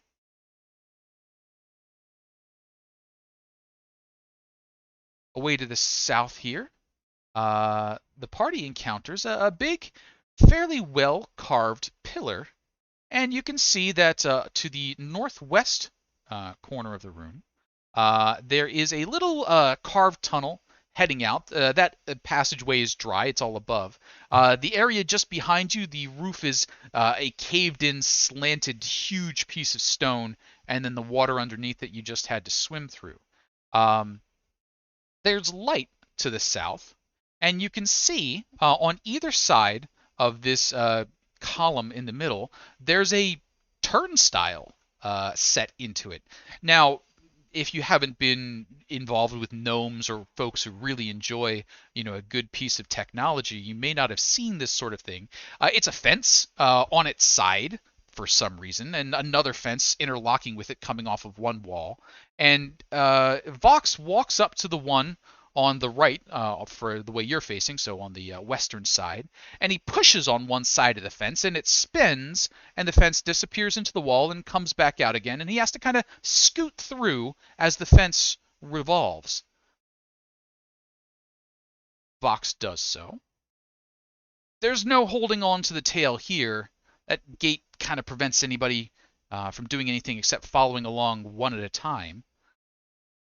Vox takes a step and then looks back at you. And as he does, you can hear someone else in the room saying, What the hell, man?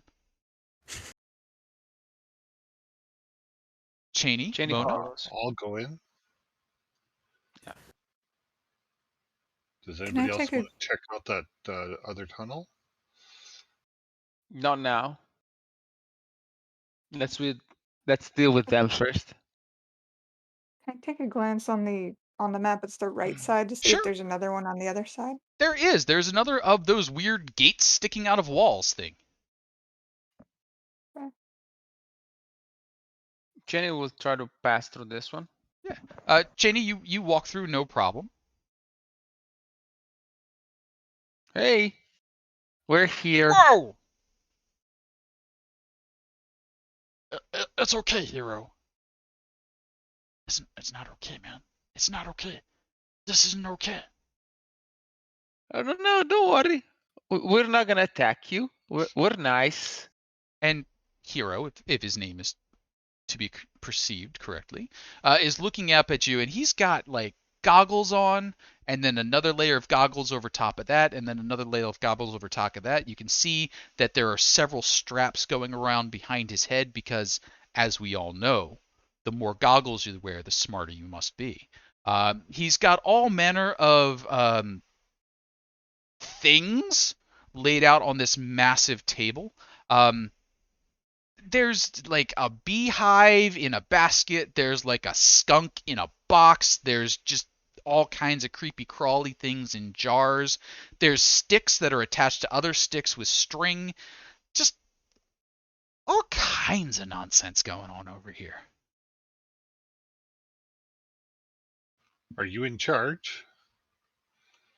Um, I'm in charge of the dig. Why, Vox? Why are there people here, Vox? We're nice. That's why. We were Doc. sent by the Black Dragon at the moat house. You know the dragon? Are they We nice? do. He's very nice. He's asked that you join him. Yeah, we're trying. We're trying. We'll be through the walls real soon. Real soon. Any day now. What's causing this delay? Can you not Oh. swim out of the tunnels? Well, I mean, we could, but Lady McWright doesn't want to, and our fire friends, they can, and the dragon, the dragon is gonna be so impressed with our fire friends, so impressed. So, but um, the stone is being uncooperative, very technical stuff. Stone. Well, Are you familiar? are you willing to delay your arrival? Well, a triple, I quadruple. if you want, What's more than three if you, shifts? We're if you working. want, I can go back and let him know that you've been delayed, but he will not be happy. No. That's not. That's we don't need to say that. Just we'll be there in no time. No time. So you want me to go back and tell him to wait? He's Or not going to be happy with that either. you could uh could stay here. You could have comfortable. We'll get you what do you like? You could have a bed. I've got a bed. Do you like honey? I've got honey and a nice honey bed. That honey bed. I got it. And all of a sudden he turns around and he grabs like just a sheaf of paper, pulls them over. Bed plus honey. Sticky sheets. What do you think, Box? Should we wait here? I know the dragon will not be happy if we delay.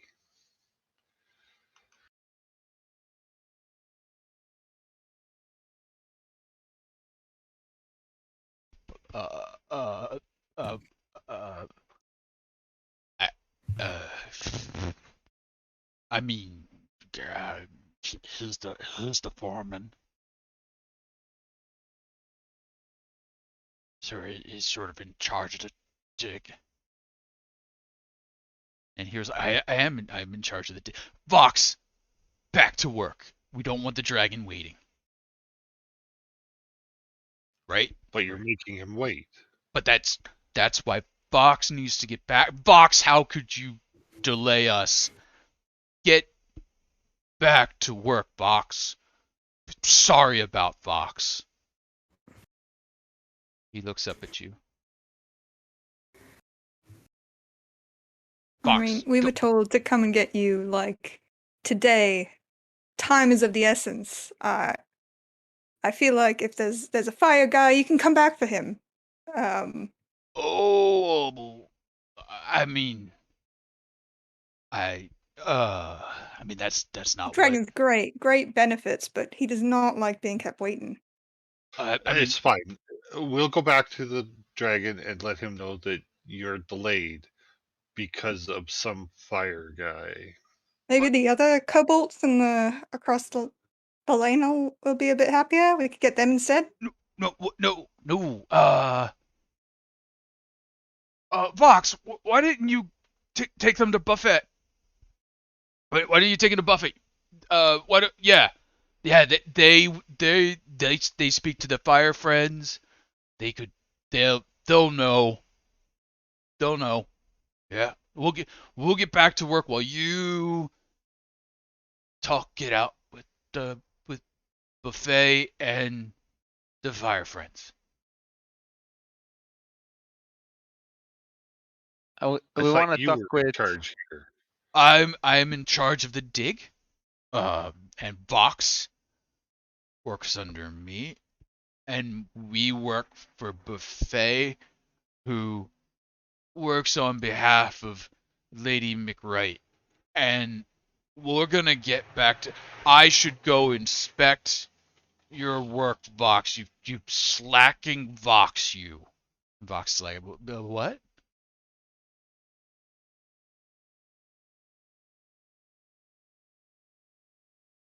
So where is Buffet? Well, Buffet is right through, and he gestures to a actually fairly nice set of wooden doors. These are reasonably reinforced. They look decently in shape. They're maybe a little crooked on the hinges, but on the eastern wall there. So I'm gonna go take Box back and make sure he's doing everything he can, and you can deal with Buffet. All right. And you can see he just Hero And reaches Fox, down and next he time maybe don't waste our time. yeah, don't waste their time, Box. And Hero's picking up a couple of things and kind of stuffing them in his pack, and then he just sort of like backs away through that gate, kind of shoving Vox ahead of him. Like, what the hell are you doing? People making me look bad in front of the Dragons people. They're kind of heading out of the way. That leaves you. After a few moments, you hear a little sploosh sploosh, and the two kobolds appear to have moved away. Big wooden double door. Maybe a quick history check if someone would.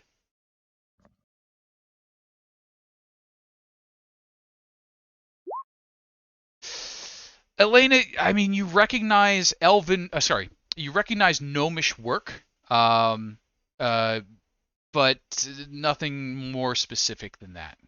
You know, even though it's a big, probably what industrial door for them, it's a little short.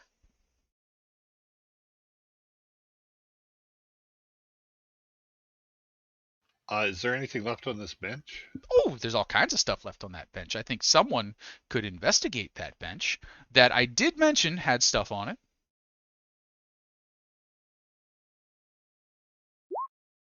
A 13, Elena. You eye up the bench and you're like, I should not touch anything on that bench.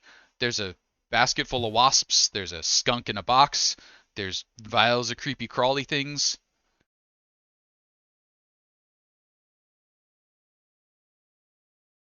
Janie, what you thinking over there? Guys. I think we should get free this skunk here. Skunk Why? don't belong in a cave. That is true. Cave is not the natural environment for a skunk. But skunks do like to spray people who get close to them, so what's Also the a very plan? valid argument.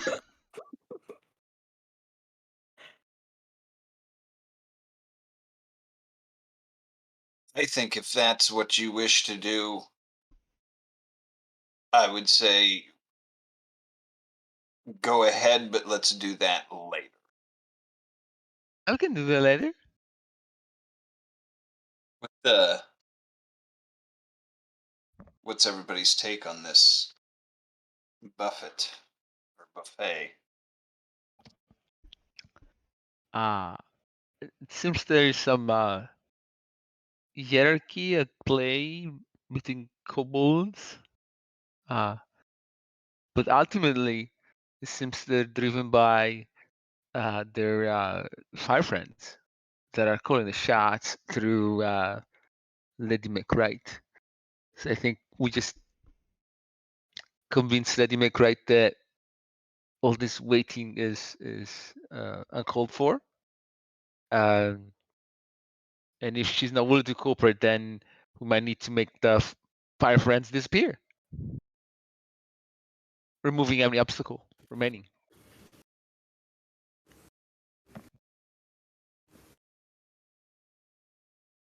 Can't say I'm looking forward to the fire friends. But I mean this dragon thing's been working so far. I think it's a good play. All right. Should we go through the door?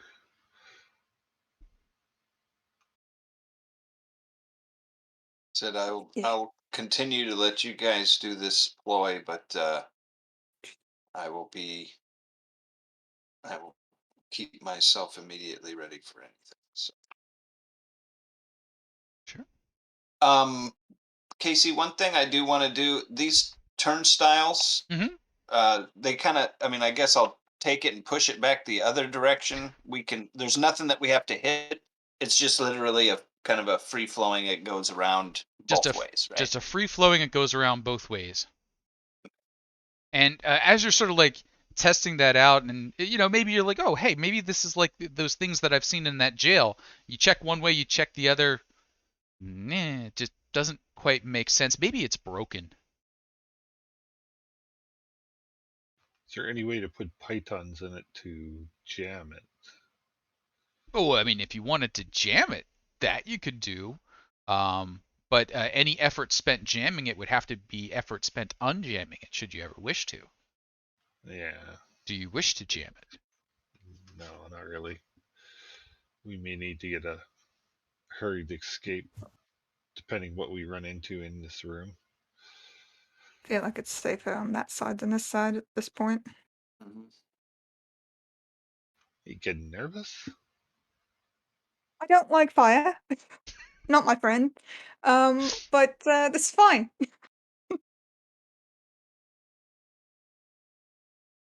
We got Stubborn with us. We'll be fine. And so does that mean we're opening the Some door? confidence. Yes, I will open the door. Boop, boop. You open the door, and there is a short hallway. This stone looks finished, smoothed, maybe even a little bit of design worked into it. The ceilings are about 8 foot tall, so if anyone is very tall, be aware, don't stand up suddenly. There are cubbies off to the north and to the south. It looks like at some point those cubbies likely had a lightweight door or maybe a piece of cloth over them. Probably space for tools, a space for equipment, something like that. But that's been torn down. You can see little remnants here and there of either hooks or slides that were maybe occupied there. The room is full of interesting, air quotes, rocks piled up in those cubbies. A quick examination.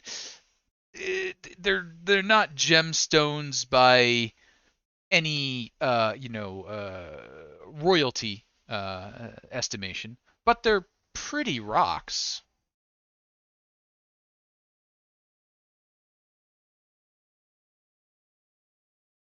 maybe we'll look at those afterwards. Sure. And those are filling the cubbies to the north and to the south. And the floor here is mostly clean. There's a couple of stone chips that have been tracked in, but it looks like some effort has been made to keep this area clean. Who's the first one crossing the threshold, though, now that the door is open?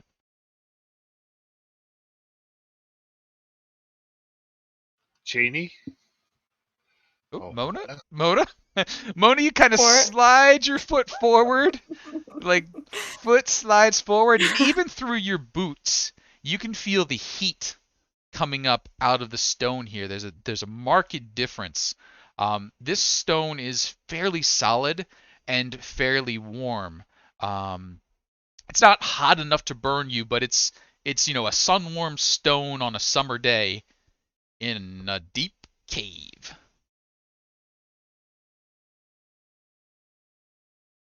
Definitely getting closer to those fire friends. And as you're easing your way forward, now that you're clear of the door, and from the little bit of there's some noise from mining and such going on behind you. You hear the chunks and the tings and such things.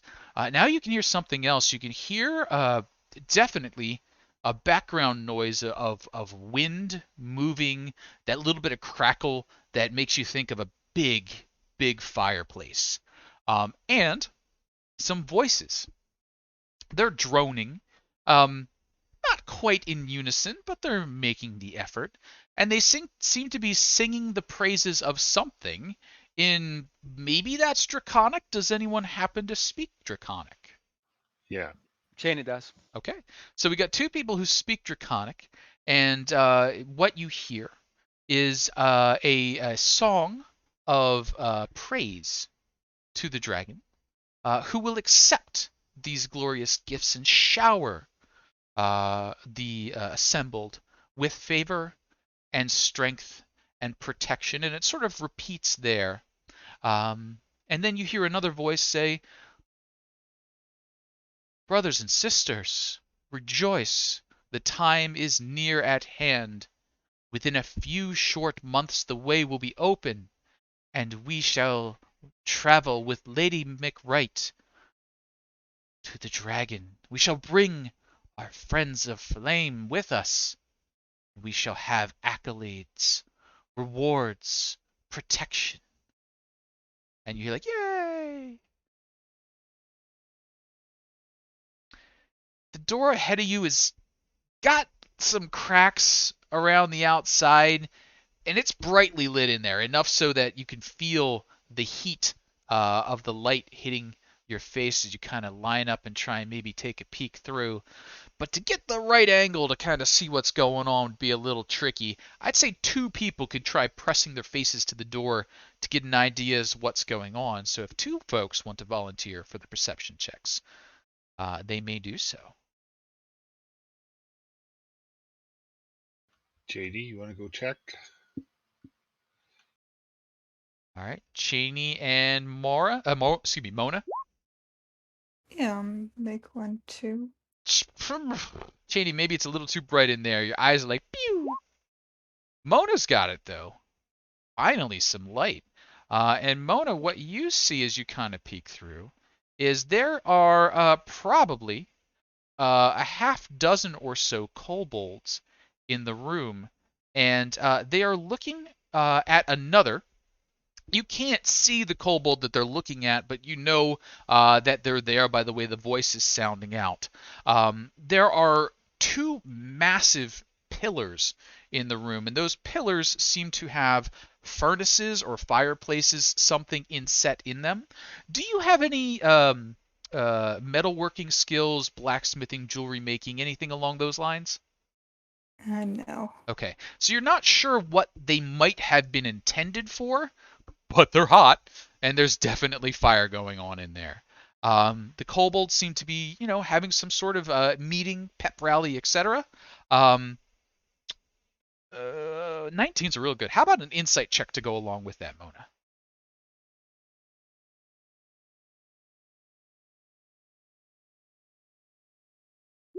Oh, real good. So you can see that the five kobolds that are standing there are about ready to drop. They're pretty exhausted.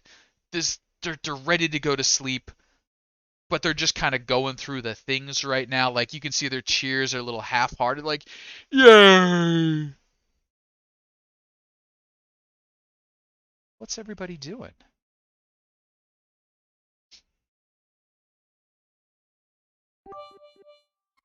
Oh, Tino, thanks for the cheers out there. I'm just kind of watching our backs, just in case anybody else comes from behind, not knowing what really is happening in there. So Lay everything back to the party. Mm-hmm. I think it's time to go in. Yeah. Better do it when they're about to fall asleep. He's going. So is Right, that Elena will open the door and walk in. all right? Elena opens What the door. is the delay? They all just like hiss at you and immediately go for slings and weapons and picks and it doesn't look like that's a warm reception. Um, as a human bursts in and screams, "What is the delay?" I feel like a real good maybe intimidation check is needed here to pause their immediate attack reaction. I mean, that's a pretty strong intimidation check. So as Lena strikes a really impressive pose for what is, I think, still a fairly small human with a crossbow, what are the other three doing? moving in behind her. Okay. Mhm. What Mona? was the name? What was the name of the guy we just talked to? The one with all the crazy contraptions? Hero. Hero? Yeah, I'll just be coming in behind her and be like, "Hi, yeah, Hero sent us. Said you were the one to talk about going out to see the dragon." All right. And Shane, give me a deception on that one if you don't mind. And Shaney, what are you up to? Jenny has a weird smile on his face, but otherwise it's unreadable. Okay. Oh, very good. So uh, all the kobolds are like, they took a half step back, like they were getting ready for something to go on, and then they're all like, "What? They know Hero?" And just like leaning forward and peering around this massive, stove or forge is another kobold. This one's got wings and just looks a little woo. Uh, Possibly because it's currently holding fire, and it's like peers around and looks over at you, and as it's sort of looking at you, it's like, "What are you saying?" We were sent by the Black Dragon. He is wondering why you have not come to him. We did not seek favor with a black dragon. We pursue the red. Who are you, and I'm Elena which black Shaw, dragon do you speak of? the Black Dragon at the Moat House. And I know I've heard his name, but I can't remember what it is. That's okay. I think maybe a quick persuasion will fill that in. It is a dusk something, and I apologize, Alex. My DM brain failed to register that one. Oh, that's pretty good. So you do That was say the right attention. name, and interesting. They did not respond to my offers earlier. I thought our offer of fiery friends better appealed to the red. But I am happy to hear there will be competition. Yes, for our gifts. That will go well. And you can see he's trying to kind of hype up the other five. What is the message you bring? We were to come to him immediately. He sent a messenger weeks ago. The messenger did not arrive. So you say. So I have said. Do you doubt me? Fire! It's not, it's just a little. Well, that's why he sent 4 of us this time, just in case. Oh. Wise, the black dragon is wise. Our new master will be wise. Yeah. But we cannot come yet. The water, it blocks us. We must mine through and dig our friends to freedom. Lady McWright must have a clear path. Our fire friends, and he gestures to the 2 furnaces, must have a clear path, or we shall not have gifts when we arrive.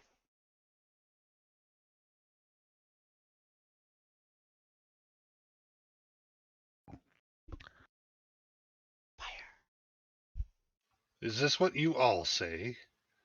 You would send us back to the Black Dragon to tell him to wait? I mean, it's a limited time offer, mate. If you don't want the favor of the Black Dragon, you want to go and see if shoot your luck with Red. I Good. was gonna say that's your choice, but this is kind of a now and never deal. And you see like 5 kobold heads swing from you to the one, and then back and forth again as this conversation is going on.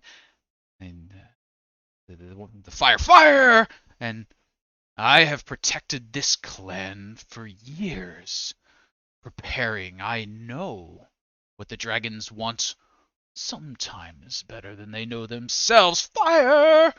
And therefore we shall arrive with gifts. We will not disappoint. This could be a test. Fire.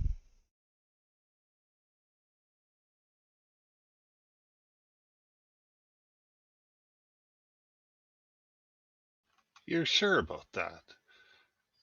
Because if we go back without your people, Ah, then you he will may have not fared be the welcome. dragon. You will bear their wrath. I know Oh, dragons. Fire. he will not attack us. He will come here and destroy you. Like, woof, woof, woof, woof, woof. And could I get a quick? I feel like this is an intimidation combo by Elena and Mona. So whoever between the 2 of you would prefer to be the one to roll versus the one to assist may post up an intimidation here. This is working on the 5 sleepy kobolds that are ping-ponging between the 2 of you. +3. 2, so you go. You got it. You do have advantage on this one. We want to see a nice big number.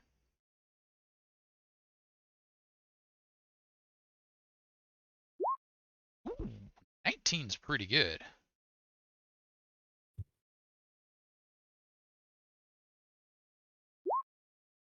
He posted up a 17, but it wasn't good enough.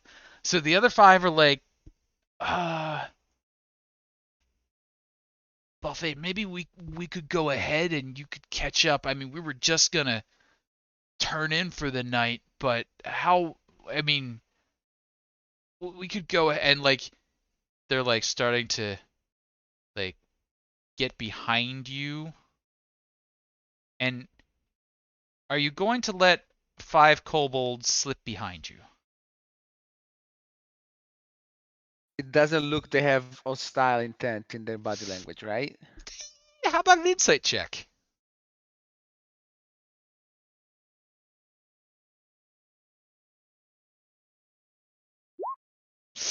Can't tell. No clue. Like draconic faces, they're holding weapons, the red scales, the firelight. Could be they're about to murder you, could be they're about to run away. Uh, Jenny will let them pass, but it will be on maximum guard. All right. Stevram, Mona, Elena? And Buffett, if you're not coming with us, we have orders. What are your orders? Fire!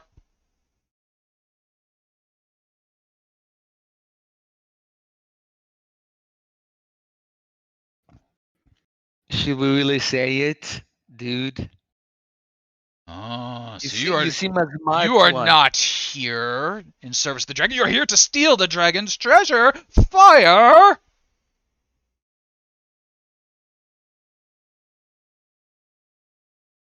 No, we are here to do the dragon's bidding, That is and just what I a will thief would Eldritch say. Blast. Oof. Okay. So hang on. We are going to need to roll into initiative at this point. As Eldritch Blast is a little bit of a hostile action here.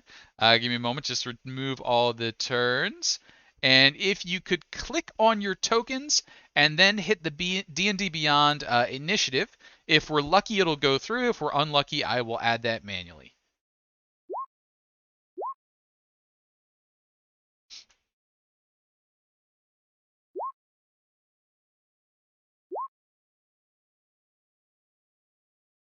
Oh, where should have been when you click on a token? If you click on your token and then you click on initiative in D&D Beyond, it should pass through the initiative roll Oh, okay. to roll 20. Cool. It looks like it managed to do it. So let's go ahead and set ourselves up. And as that happens, Mona, you just get the read. Elena's about to do something blatantly hostile. You can wait till Elena does their thing, or you can take an action. What are you gonna do? I'll wait for. Actually, so this the pillar next to me. Where's the opening for the fire on it? Sure. Is it There's was it only an opening right here and an opening right here. And then you can tell by the light there's an opening on this side and an opening on this side. right?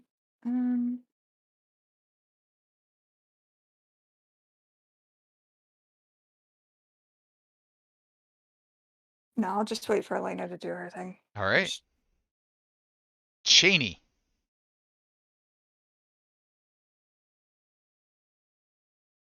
Jenny will ready an action to stab whoever tries to attack him or anyone in the party. But other than that, oh, actually, he will move in a tighter formation.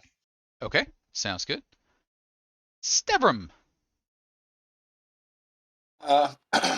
Seeing Elena casting, Mhm. Stefan goes ahead and it's right here.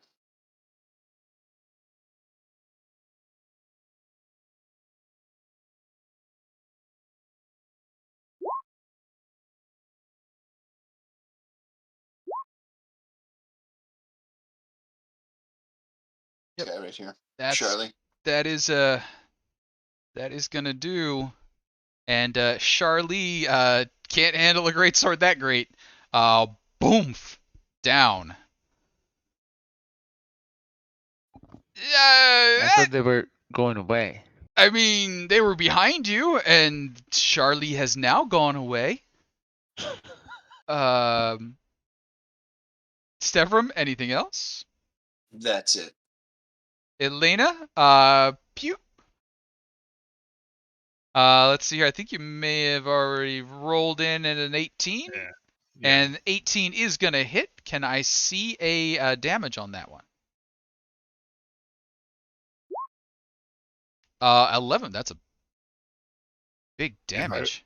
I will turn to the others and say, our orders are clear. If you will not come, you will die.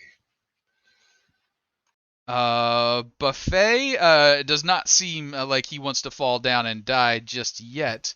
So he, as you move forward, backs up, and as he does so, he hammers on the side of the forge. And inside, you can see the fire wakes up. It looks out. Elena, do you wear metal armor? No, I have leather armor. You wear leather armor. Mora, do you wear metal armor? No leather. No leather. Good news. Nothing happens at the moment. Mona, excuse me, I forgot about the rest of them. So he's gonna continue his movement back here. These two kobolds are going to rush forward. Stevram, you have a dagger coming at you. It is pack tactical, so it does have advantage. A 22 Uh, for 4. Cheney, you are going to have a pack tactical dagger coming at you. I had an reaction ready though. You to certainly attack may the use the reaction.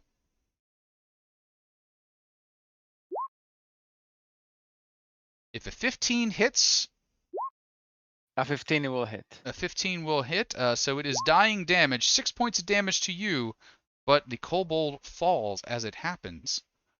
That is going to then bring up our slingers. Our slingers. Nope, no slings on you. Never mind. But one can move forward into the hole, scrambling over its dead friend.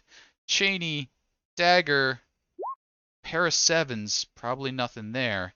And No. now Mona's turn. Mona, what are you doing? Didn't I'm Mona gonna. have a held action? Who had a No, held I just. action? Oh, Mona. I thought she held an action. No, I just waited Okay. for the fight to take place. So I'm gonna move around, and I'm gonna take. Actually, let me double check something. Sure. I'm gonna go for my rapier and take a swing at the guy just around here if I can get to him. Certainly may.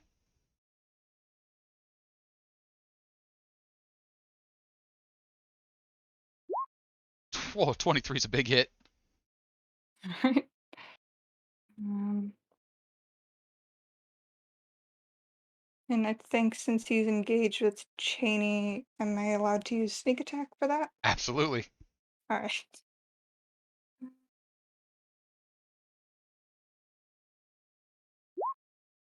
5 plus 4 is 9, which is way more than this kobold can handle. Down they go. And Mona, anything else?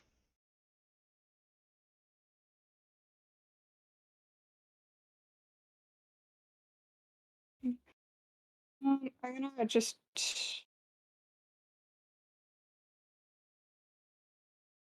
Gonna move back kind of one, and that's my turn. Sounds good. Cheney, it comes around to you. And a quick question, what armor do you wear, Cheney? No armor. No armor. Oh, Okay, you got it. So Cheney is gonna scoot here and attack Alisa.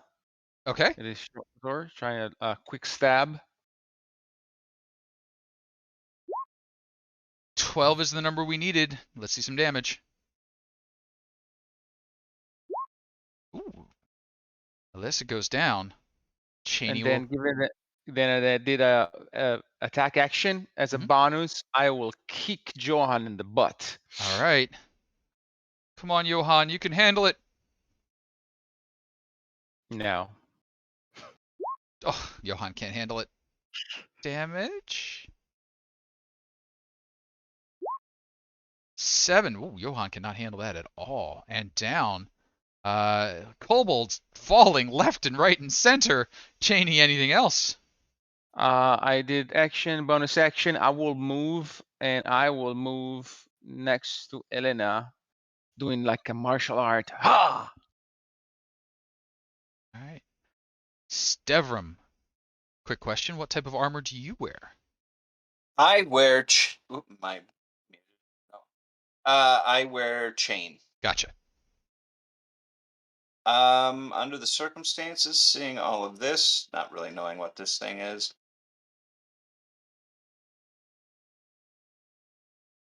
I'm moving up to here Got it. and attacking. Buffet does not look pleased to see you.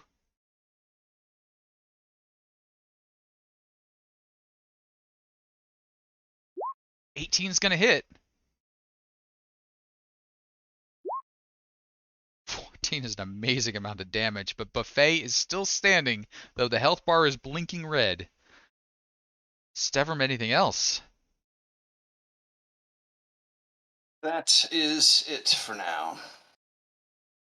Elena, what do we got?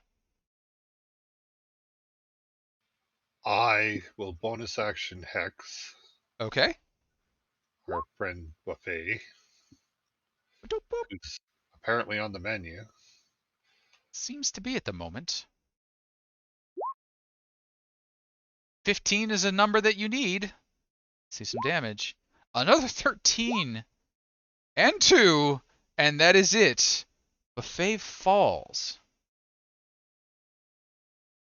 Kind of wait for a moment.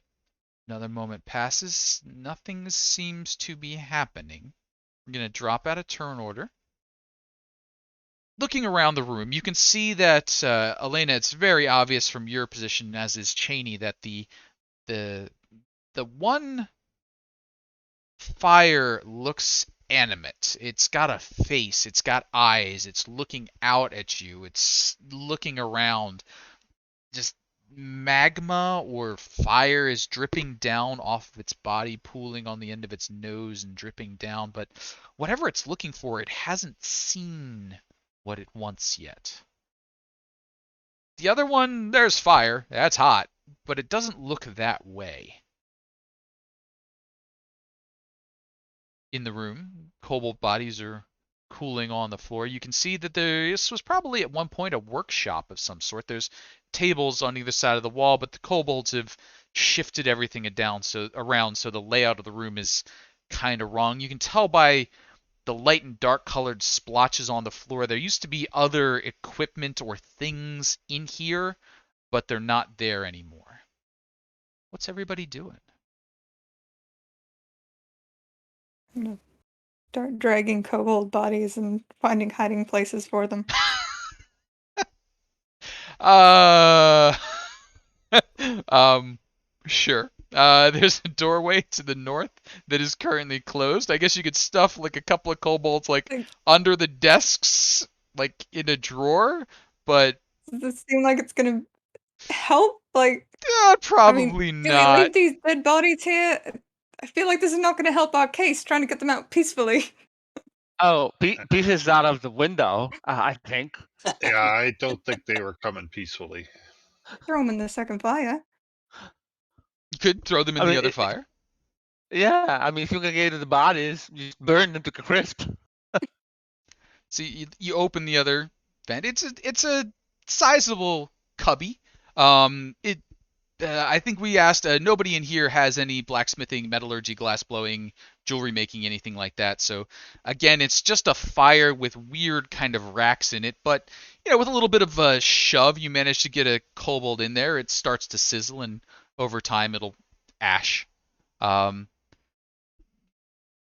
if anyone decides to go for the one with the eyes looking back at you, let me know. But as long as you're staying away from that one, you manage to shove the kobolds in 3 at a time, and they sizzle away. I was moving up to the door in the north and gonna listen. Sure. You kind of set your ear to the door, and you would say eerily quiet.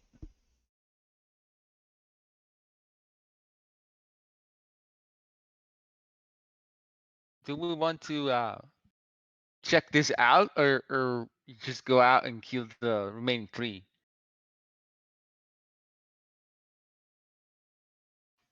or Uh, imprison them, or either way, kick them out? I we think could we still need try and to. convince them to leave. Well, at this We point, could tell them that the other one's already left. well, I don't see reason to lie. Let's say that they did not hear the Black Dragon's call and they were dispatched uh, vehemently, and they better listen to it fast. Yeah. I think we should check behind this door first, though. These are cabinets, you said? They look like at one point they were artisans' tables, so they have like places for things to be bolted and screwed to, and lots of drawers that probably had held really neat things at one point. But the kobolds have kind of emptied them, so a lot of the drawers are missing and the tools have been taken away. Probably some of the stuff that you've seen out in the other room came from here. Um, but yeah, so they're kind of drawer table frames, lots of slots, but nothing in them. the stupid one did mention that they had treasure for the dragon. Perhaps we should find that. Fair with that. There's no sound from behind this door. I say that would be the next One of place our we check. sneaky ones want to go and have a look. I mean, we know there's Lady McWright we haven't met yet, so she must be that way. In the totem pole, it was Lady McWright, Buffet, Hito. So we met two. We haven't met the top dog yet. So did I hear somebody sneaky was opening the northern door? Can we take a break? Like a bio break or like a rest Yeah. break? Well, Chris says that he wants to take a bio. Oh, okay.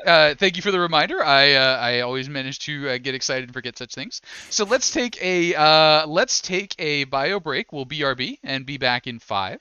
And towards the end of that, the party can have a little conversation, decide if they wanted to try for a rest break in game. But thank you all for hanging out. We'll be back in about 5 minutes. Talk to you soon. Hey everybody, welcome back to 20 Sides to Every Story. We're picking up with the second half of our community campaign this evening. The party has been making their way inside a old ruined mine. It appears to have been gnomish construction that suffered at some point in the distant past a catastrophic failure. The mining area itself, the ground had shifted significantly, bringing down several areas of the roof and introducing some water into the area. Kobolds have been taken over it. We're working their way on digging out for some reason, not wanting to go through the water as an exit, and the party discovered some fiery friends, apparently, animate fire of some sort within these furnaces that seems that the kobolds were going to bring as a gift to one of the dragons. The red in the north was their indication. Some clever talking on their part. They managed to talk their way in as representatives of the black dragon that was recently discovered to have made a lair somewhere in the neighborhood of the old moat house. But didn't quite go over with Buffet, the leader of the group, and the party, with a little bit of efficiency, managed to dispatch the kobolds and are now standing in that furnace room looking at a door to the north, beyond which, eerily silent compared to the roar of the fires behind them, the sound of minings down in the caves. This just quiet. A short rest has been decided, I think, is not needed. A little bit of healing was deployed to Cheney. And of course, if they were to try and stick around here for a full hour, they'd probably have to explain why all the other kobolds just disappeared, and why it smells so delicious in here right now. Um, this, for those of you who weren't here for the first half, the kobolds are in the fireplace. But I think I'm about to see a stealth roll from whoever is trying to crack open that door and not be noticed by whatever's going on in the next room. Mona, you want to do the honors? Yeah, guess that's me.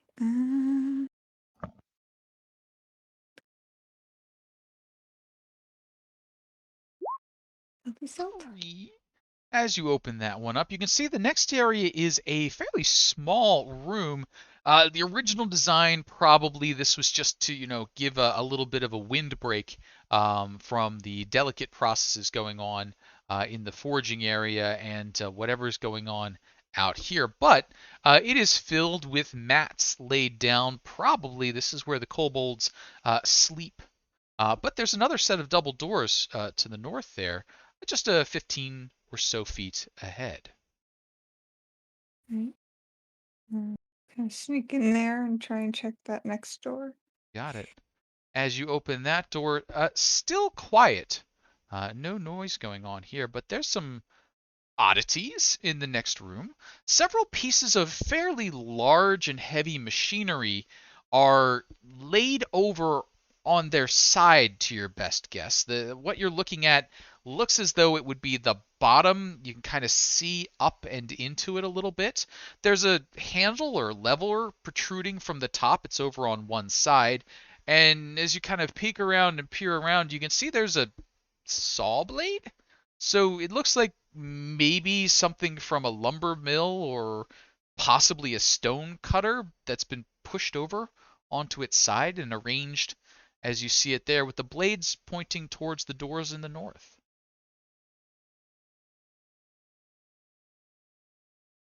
Can I try and like check those things for traps before getting too close? Sure. Go ahead and give me, let's call that one an investigation. Okay.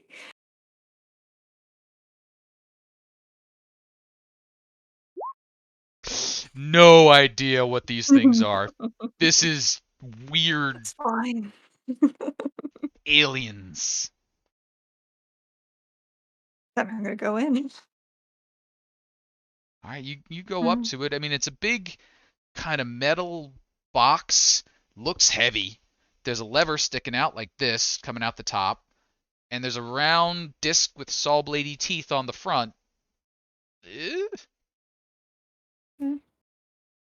Um, can I like kind of peek around and just see that there's the other door, and then I'll head back? Sure, absolutely. You kind of peer around. Now these boxes don't go all the way up to the ceiling, so they're only about Oh, okay. 4.5 to 5 feet high. That, I mean, that's still fairly tall for you.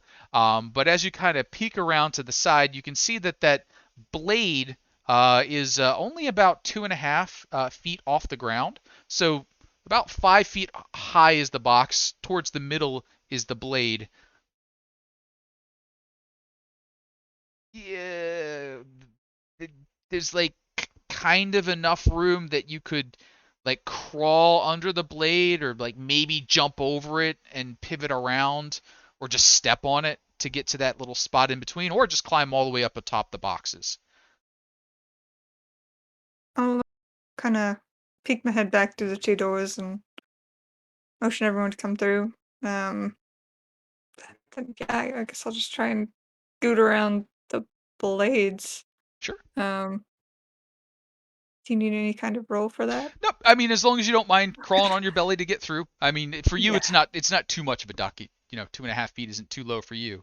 Um, Everybody else though, I mean, big pointy teeth. Can I climb on top of it? And, Yeah, so you like whoop, it's 5 foot up in the air, so it's a little bit of a scramble up there. It doesn't really have great handholds, but once you're up there, you can see there's a kind of a lever just sticking up out of the top of the box. Cheney, you've got the same thing, lever sticking up out of the top of the box. Do all of the levers are in the same position, like left or No, the right one or that something? Elena has is kind of pointed up in this way, and the one near you is over on that way. The one to the south is in the same way. So, I'm not gonna touch any, but just out of curiosity. I'm just gonna jump on the other side, avoiding the blade. poof. Sure, no problem. Try and look through these next doors. Best I can. Sure. Give me a quick perception check as you kind of trying to peer in there.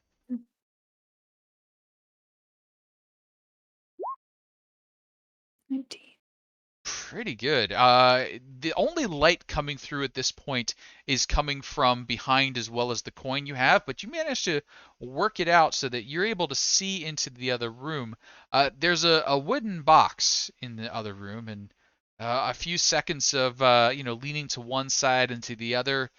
Boy, that is a distinctive shape. That looks a lot like a coffin. Hi. Right. So there's a coffin in the next room.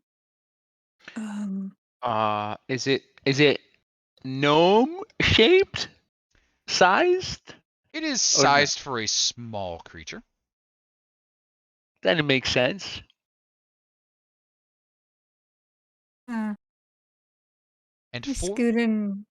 Oh, go ahead. go ahead. I was going to say, and for a point of inspiration, can anybody call out the pun? Okay. If you catch it before the reveal, let me know.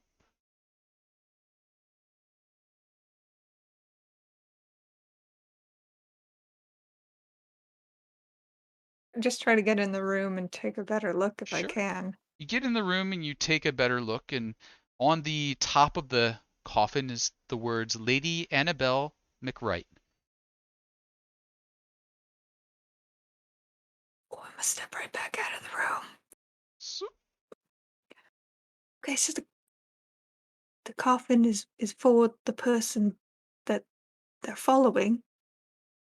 You mean the kobold? Yeah. It. Uh, it's a I don't know if vampire she's. kobold. Get that vibe. Haven't met many vampires, but I don't really trust people who just sleep in coffins.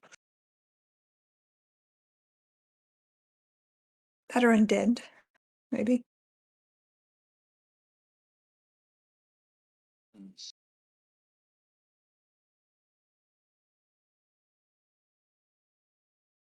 Uh, Well, they said they hadn't seen her; they'd only heard her. Correct? Yeah, I think so. it's the voice who will lead the kobolds to the dragon. Voice, yeah.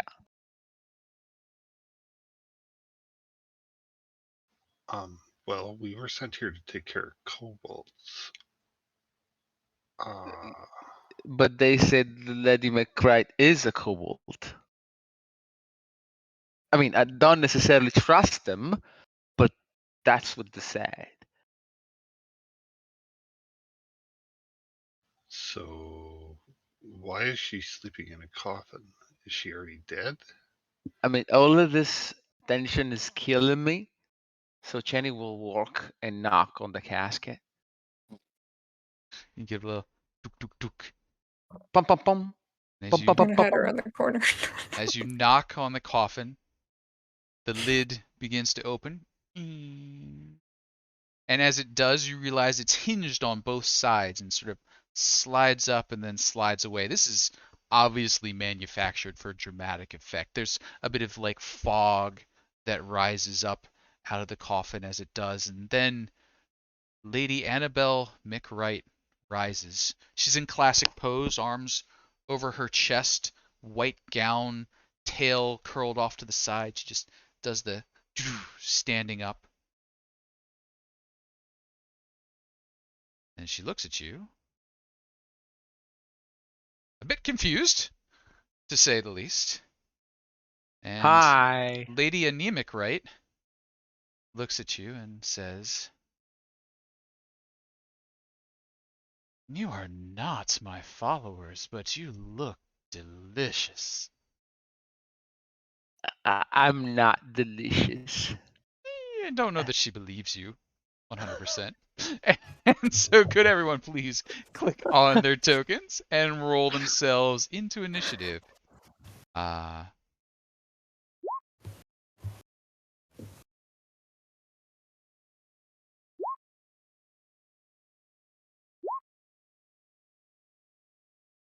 awesome. And Stevram, you have the go. Her hunger is a little too obvious. You know something fangy is coming. What are you doing? Well, I will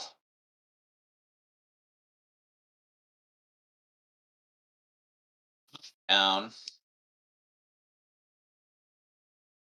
and go into action mode Sure. and attack this creature. 13 will not hit. Yes. Anything else for you, Stevram? At this point, no. That's it. All right, the lady will strike out at Cheney. Cheney, bite. An 8, I think, is going to miss even your unarmored form. Yes. Oh, Cheney, over to you. What are you up to?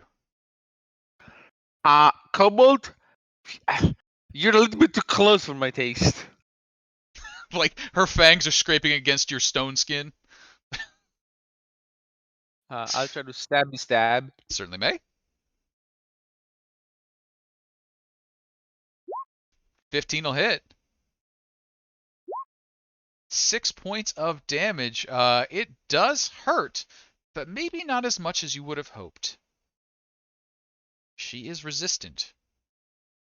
Well, she'll be resistant to this as well, but that's all I can do. So it's gonna have a be 1 point trick. 11 misses. 11 will miss. And so, Elena, what do we got? Bonus action hex. How long does your hex last nowadays? Is it And, still a minute. okay? So, oh, it's a minute. All right. Yep. Bonus action hex. So the other one would be gone by now, right? Yep. That was what I was just checking. Did you need to expend it, or could you just move it? Yeah. And then I will Eldritch Blast. Certainly may. Hopefully not quite immune to that.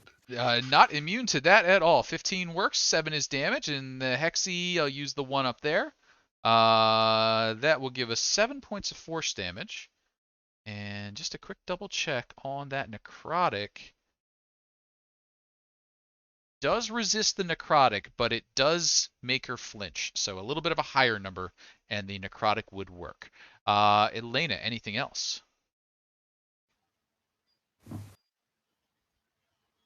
I am going to turn on the blade that I am at. Sure. So you reach down. Wait, would that be an action? Nope, free action. Your free object interaction. You lean on that lever, and it's not like a click turn on. You lean into it with your body weight, and the blade starts to turn, and then you can feel kind of like a little thunk, and then you can pull back the other way. So it's geared in some way that you can push back and forth to start the blade going. It's spinning, but with just that little bit of effort, it's not gonna, you know, someone could clap their hands and stop it right now. But if you gave it a little bit of time to get it up to speed, that could maybe be dangerous. So, slow spinning blade in front of you. Elena, anything else? Nope, that's it. You got it. Mona, what are we up to?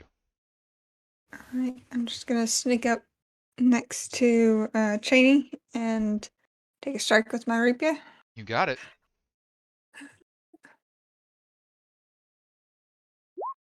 '17's gonna hit. Alright, and let's sneak attack because she's engaged.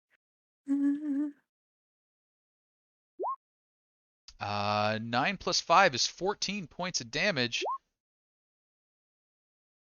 That gets halved. Sorry, I Oh, that's forgot. all right. It doubled up, but that's fine. That does get resisted a bit, but these are some impressive wounds that you're applying to the lady. Mona, anything else? No, that'll be everything. Got it. Stevram, back round to you. well, once again, swing my greatsword at this creature. Oh, a 10's and not gonna miss. land. Stevram, anything else there? That's it. Right. Lady Anne is going to try and get to the juicy parts of Cheney, but as she does, the wounds begin to close on her scaly form, and then chomp. Oh, 19 is indeed 19 a will hit. chomp. Yeah. As that chomp lands, 8 piercing and 6 necrotic. A Oh, total I'm of down. 14 points of damage. He's down. You are down, and at the moment, your hit point max is reduced by 6, but that is not the thing that killed you yet. But please keep track that even if you are revived, your hit point max is down by 6. By 6 or 2-6? By 6. Wow, my max is 3. Oh, Wow. Yep. Big bite out of Lady Anne at the moment. Cheney, you are currently unconscious, so I do need a death saving throw from you.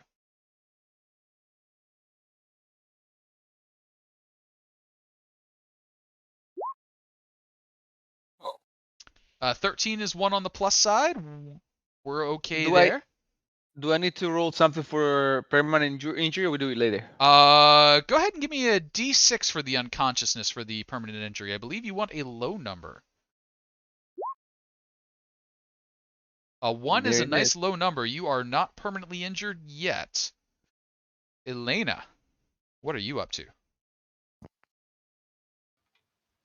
I will Eldritch Blast again. You got it. 12 will not hit. And I don't know, this might be a mistake, Okay. but I am going to leave my friend down for now. Okay. Mona. Shit. Yeah, I'm gonna slash it again. You certainly may. And Oh, a 9 is not going to do. I'm right, going to and stall then for about 3 seconds here. I see Tux checking XP. Oh, a reroll has been redeemed. Mona, there is at least one player reroll currently available. Would you like to use it?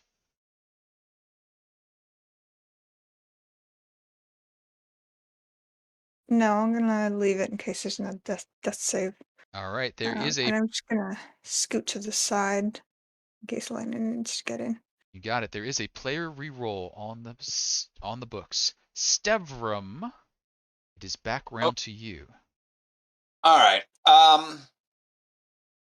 Obviously, I will attack. A 12 will miss. Son of a gun, are you joking me? I am going to, seeing my friend go down, I'm Mhm. going to action surge and attack again. Certainly may. And there's a player reroll if you did want to use that on that 12. Don't know if you want to use it, but just throwing it out there. It might be you. You're the one making damage, even if it's resistant.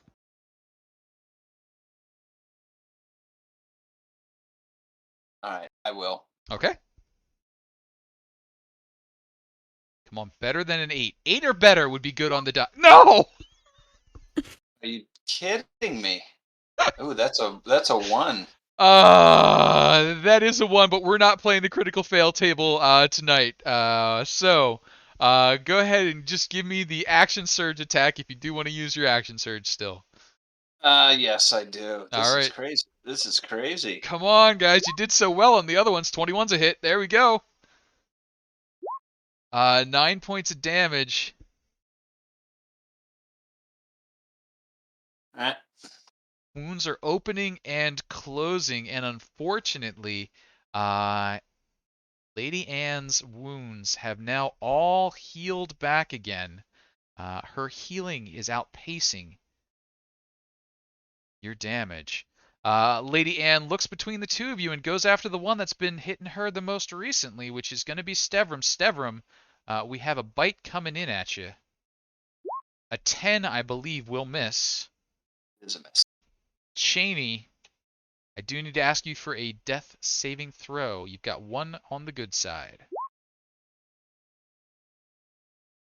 2 on the good side. And then Elena. All right, so since it's not looking at Cheney anymore, I will cast Healing Light on him. Okay. That is a ranged effect. Yeah. Okay, sounds good.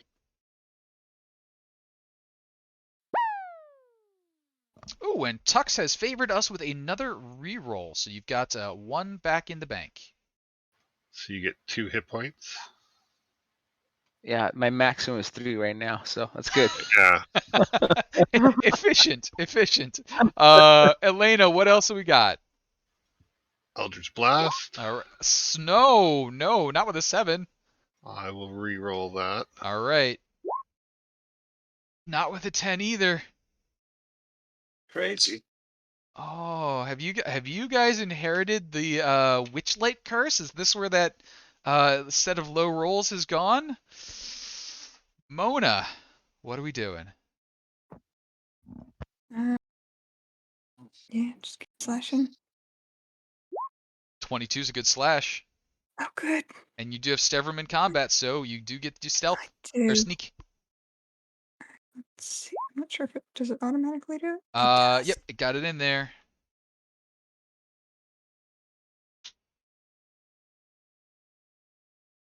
Right. And then I think over to Stevram. And hit her again. 17 works. 14's good. All right. You're starting to get ahead of the wound curve, though they are closing up with alarming quickness. Lady Anne tries to supplement her healing with a little nibble of Stevram. Stevram bite. Oh, a 20. I am going to use my reaction and parry. Okay. Uh, that I get. Is that a decent? It's my superiority die. Big money, no And whammies. D6, is that the feat? it's yes. The feat is a D6. Plus, I believe your level. I think that's right. 2. Does that get it high enough?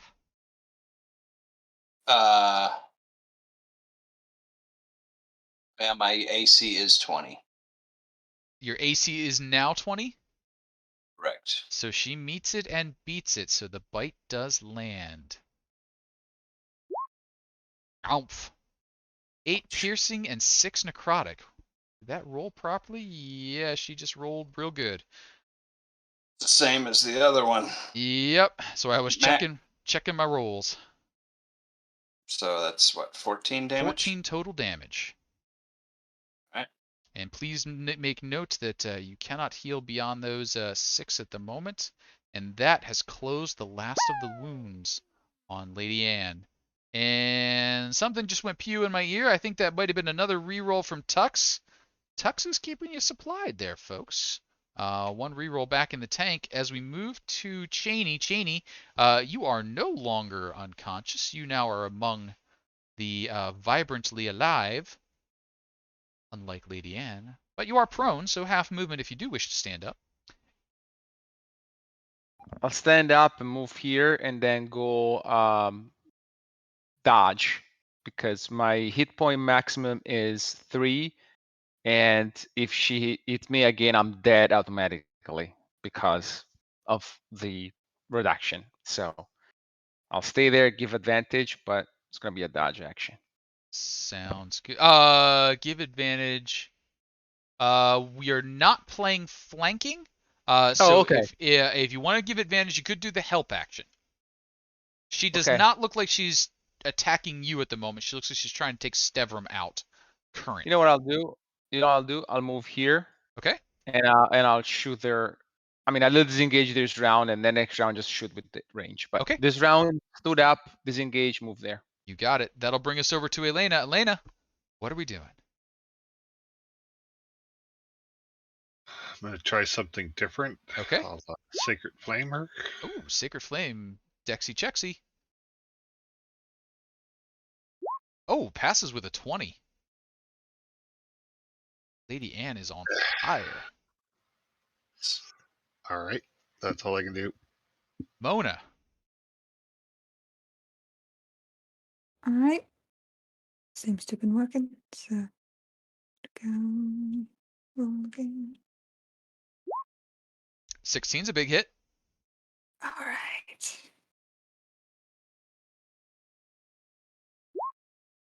Okay. Ooh, good hit. Damage dealt. Mona, anything else? Oh, I think I'm good. All right, Stev. All right. Just so you know, the parry, it doesn't affect your AC. It takes damage away. Oh, okay. Sorry, did the wrong one then. So yeah. So I added 2 points back on. You got it. Thank you much. And I am going to once again attempt to attack. Oh, 25's a hit. That's better. That's much better. Anything I don't think to add damage on. So, but I will use a bonus action to do a second wind. Okay, sounds good. As you second wind, oh, and since you were reducing the damage, I would assume you'd choose the necrotic part of it, so keep your hit points up by the by that you only lost 4 maximum hit points instead of losing 6. As Anne tries to give you another love nibble. Yeah. Let's see. What do I roll here? Oh, ooh, crushed it. 12 healed, and Anne has missed. So Cheney, over to you.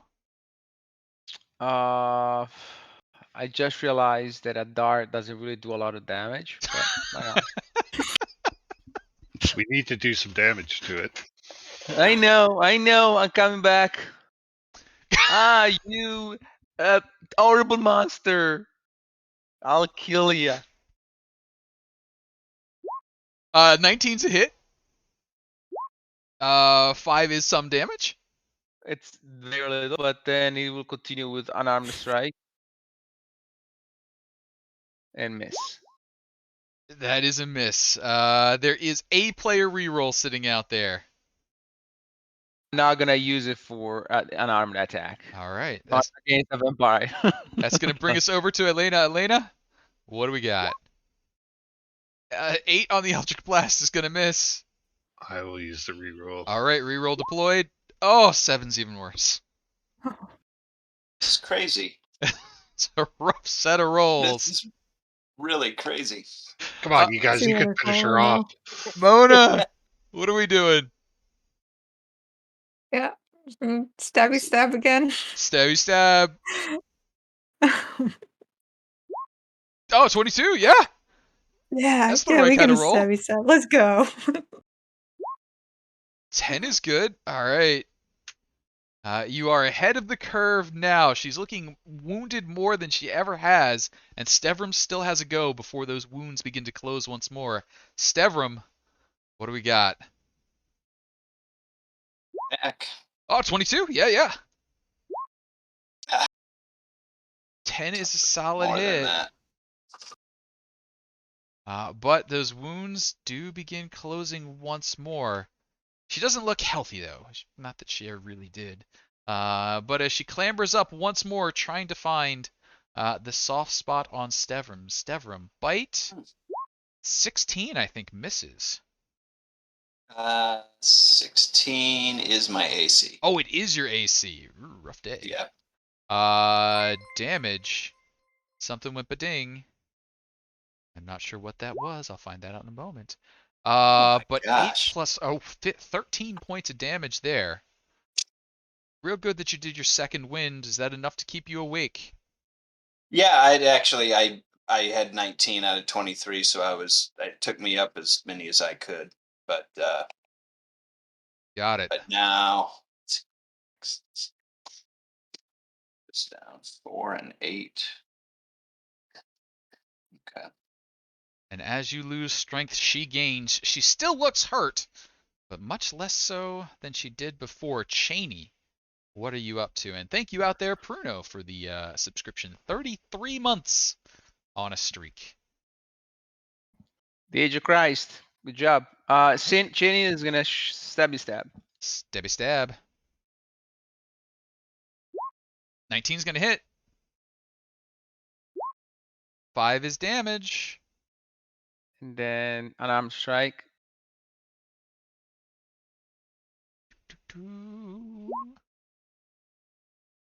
Oh, that's a crit. All right, let's see some crit damage. Oh, that's good crit damage. That is 8 crit damage. That unfortunately does get halved, but it is still damage. Cheney, anything else?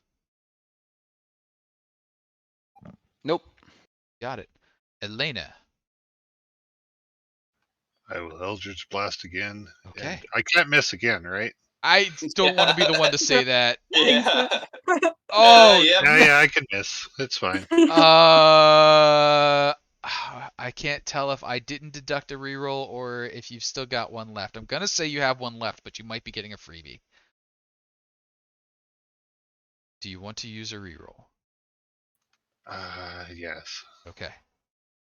Gonna say do it because oh my god. You know you've what? got It's fine. I'll just give you as many as you. Elena rerolls all night. You can't do anything with them anyway. Mona, come on. You're the one who gets us out of these Let's slumps. go. Oh, don't say that. That's gonna jinx me. Alright. Oh, can't help you there. I already gave away the freebie. Mona, anything else? Just for the heck of it, I'm gonna scoot around to the other side. Certainly may. And With her. Devram. Lady Anne seems blessed by the dragon goodnesses. By a player reroll just came in from Pruno, so there is now a real reroll back in the pot.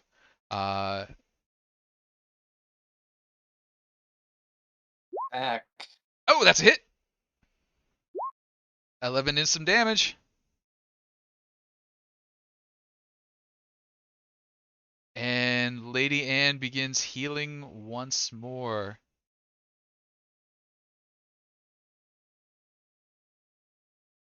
You know, Mona, you've been moving around back there a bit. I think maybe a bite in your direction. See who's the best tasting of the three of you. Cheney and Stevram, maybe not so good. But Mona, a 14? That just hits. Oh no. Mona. Oh no. Ooh, 8 plus 7, a total of 15 points of damage. Yeah, I'm out. Mona is Guess I'm tasty. unconscious. Quite tasty. That salty food. Cheney, Mona has fallen unconscious. Lady Anne looks pretty healthy at the moment. I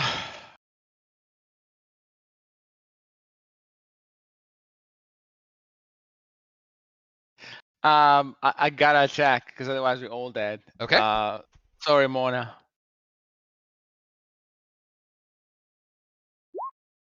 14's the number you need. That's a hit. 6 is some damage.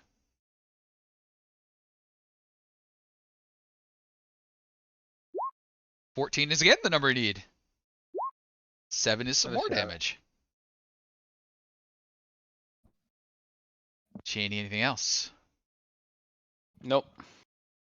Elena, what do we got? It's my last one. Okay. I will heal Mona. All right. Mona's back in the world of the conscious.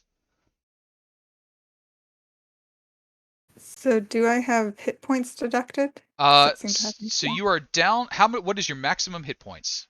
9. Okay, so you have a maximum of 2 at this point. So you have 2 hit points right now. All right.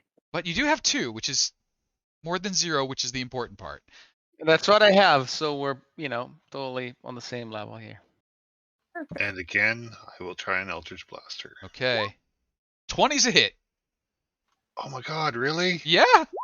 Oh, at 8 is actually, impressive damage. And I believe there is a hex still in play. Yeah. And that is some damage. At least it's not halved. Well, unfortunately, the hex is halved, but the force is not. But it is at least doing some damage. Elena, I think that was action and bonus action. Mona, I believe it's coming round to you. Awake again.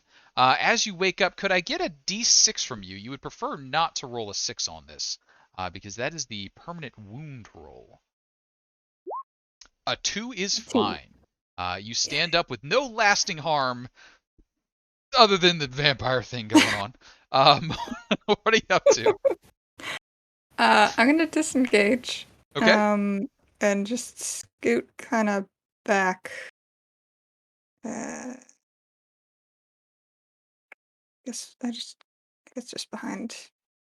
I think that's all I can do right now, and I'm gonna switch over to my short bow for Okay. next round. Yes. You wouldn't have the bonus action disengage yet, so you have moved out of range. That'll bring us around to Stevram. Stevram, what are we up to? Same as usual. All right. 11's not Oh, going to you've do. There got to is a be. legitimate reroll if you would like the legitimate reroll. I think I have to, right? Okay. Yeah. Are you kidding me? You've got to be kidding me. I have +6. I have Oh. +6 to hit. Ugh. Anyways, okay. So I say, I'm sorry. I think we're in the wrong house. Let's leave. I don't know that that's going to be very convincing for I Lady understand. I understand. Oops. Stevram, the bite's coming your way. A 17. Oh no. Stevram. 5 and 5 is 10 total. Let's see here.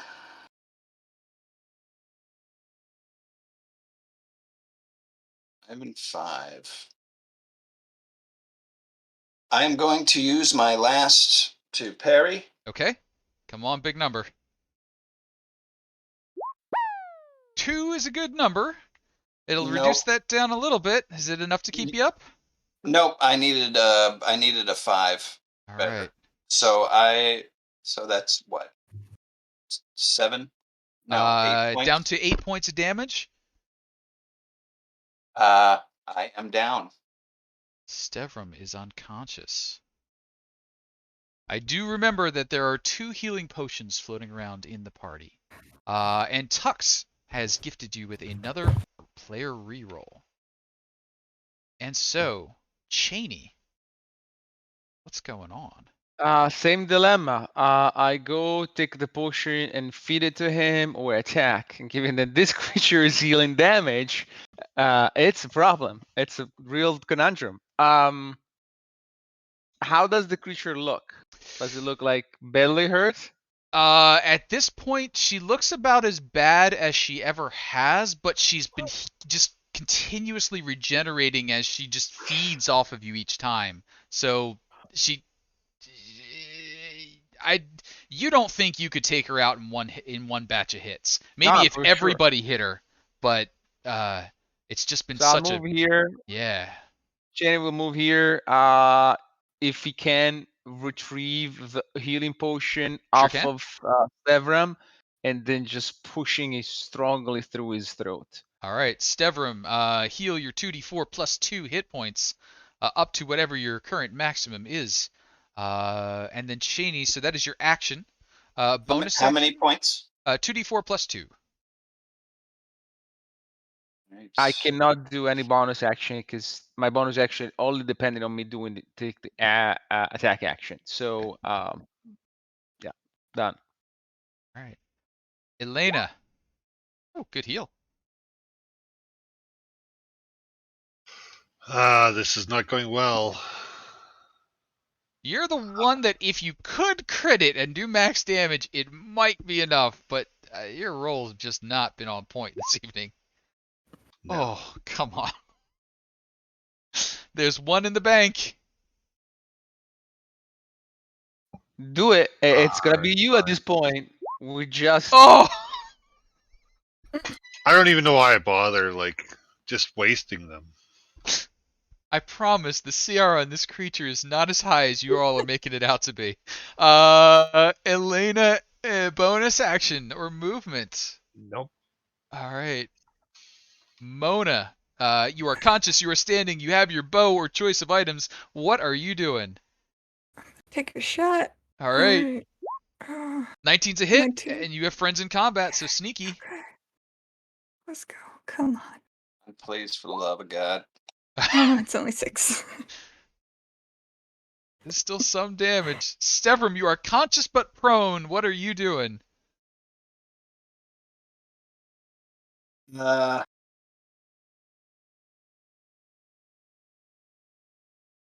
I stand up? Absolutely. Half movement and you're standing.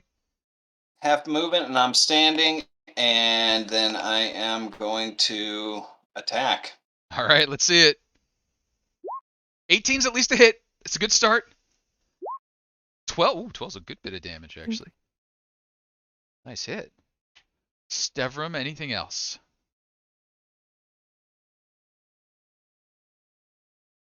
Uh,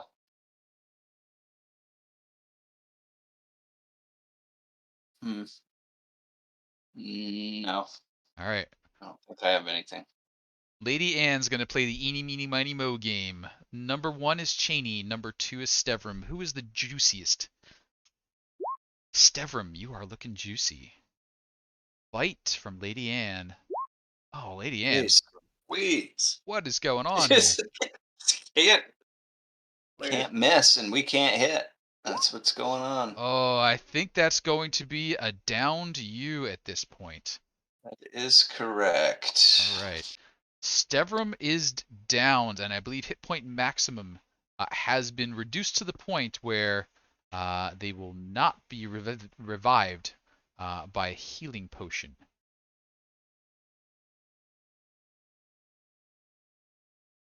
Cheney.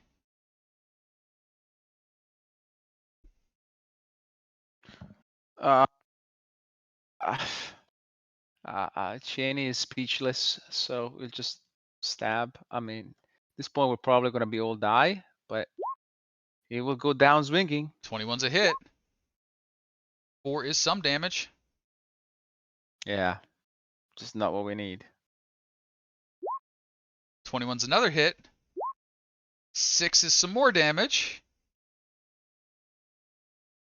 Anything else? Cheney. I'm a first level monk. That's what That's it. Elena.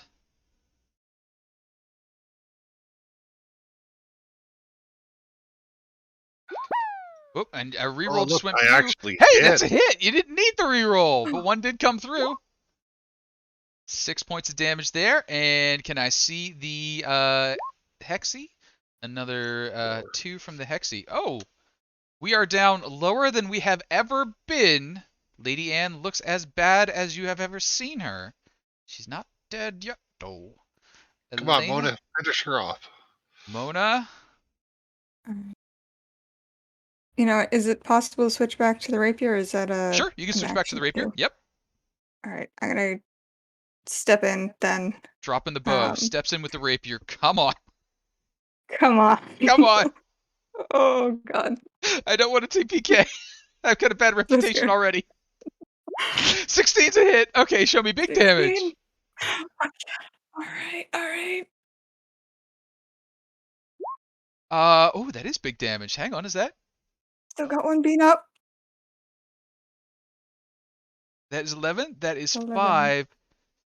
It's a blinky red health bar, but she's still standing. It's all on Stevram now. Unfortunately, I And he's think up. He's Stevram unconscious. is unconscious/dying right now. Uh-oh.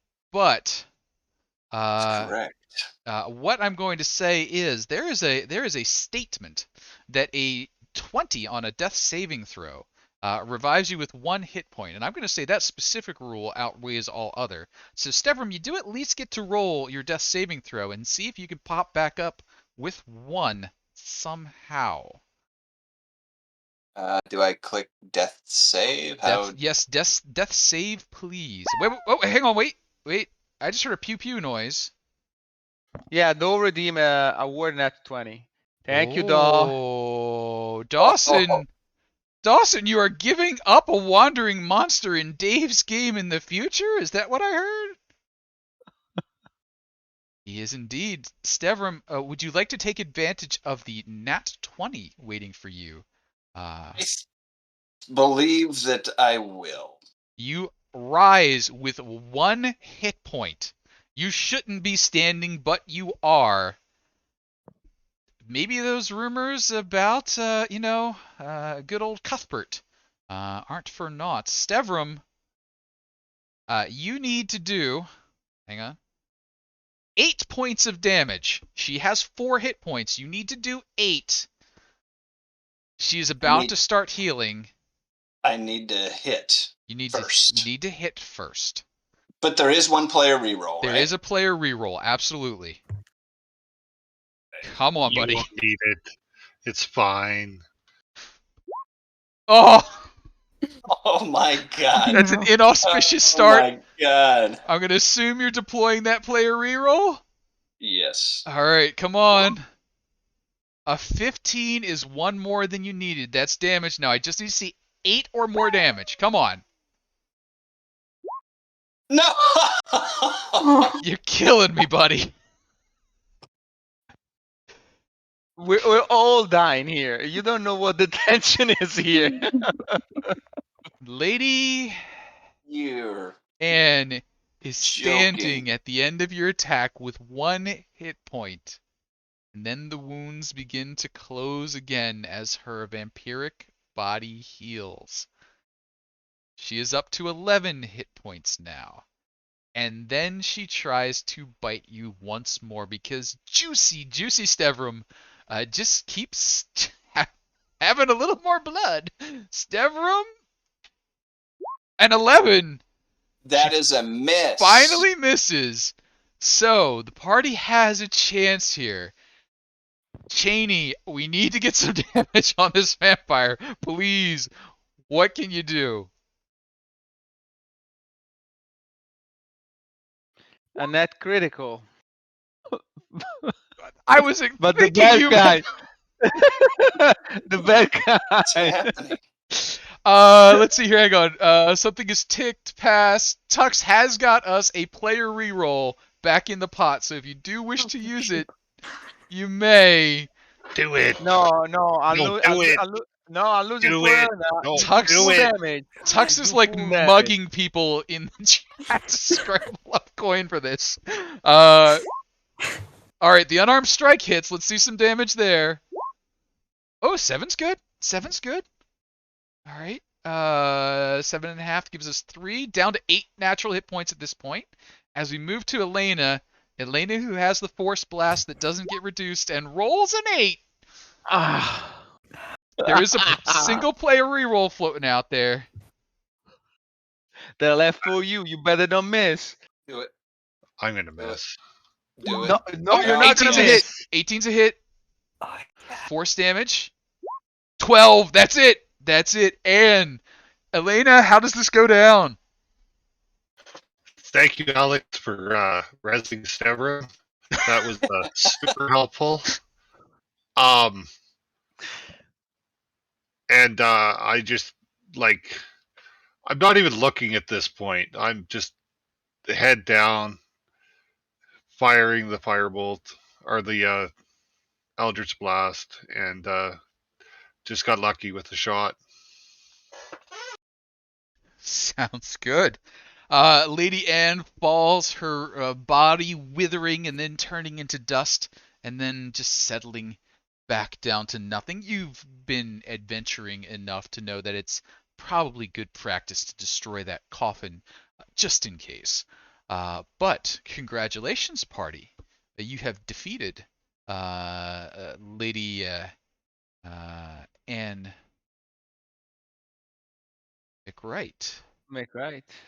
And I'm so, gonna go out here and I'm gonna put a Python in this door. okay. I'm gonna put another Python in this door, Uh-huh. and hopefully that'll hold off the kobolds if they come back and start looking for us. Because I think we need a long rest or a short rest. I think a rest is going to be needed.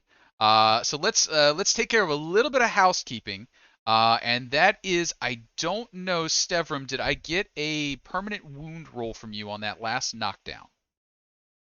No. Can I Was get that a D- Can I get a D6? D6? We don't want to see a 6 here. 5 is okay. So you're in the clear at the moment. The reduction to your hit points will last until you do have the opportunity for a long rest. So, you can certainly barricade yourselves in here. and take a rest. Eventually, the kobolds will come knocking, but they won't be able to get through 2 sets of heavy gnomish doors that you've secured from the inside. You'll get your long rest, and then you can make your escape. But there's still a little more unexplored space. We've got about a half an hour left before dead cutoff time. I'm not going to push anyone towards this, but I will say, if you wanted to try and continue as wounded as you are, you could, but that's probably pretty dangerous. Would you prefer to say, you know what, we've done all we can, let's take our rest and return home? Or do we want to try and push on super wounded as you are?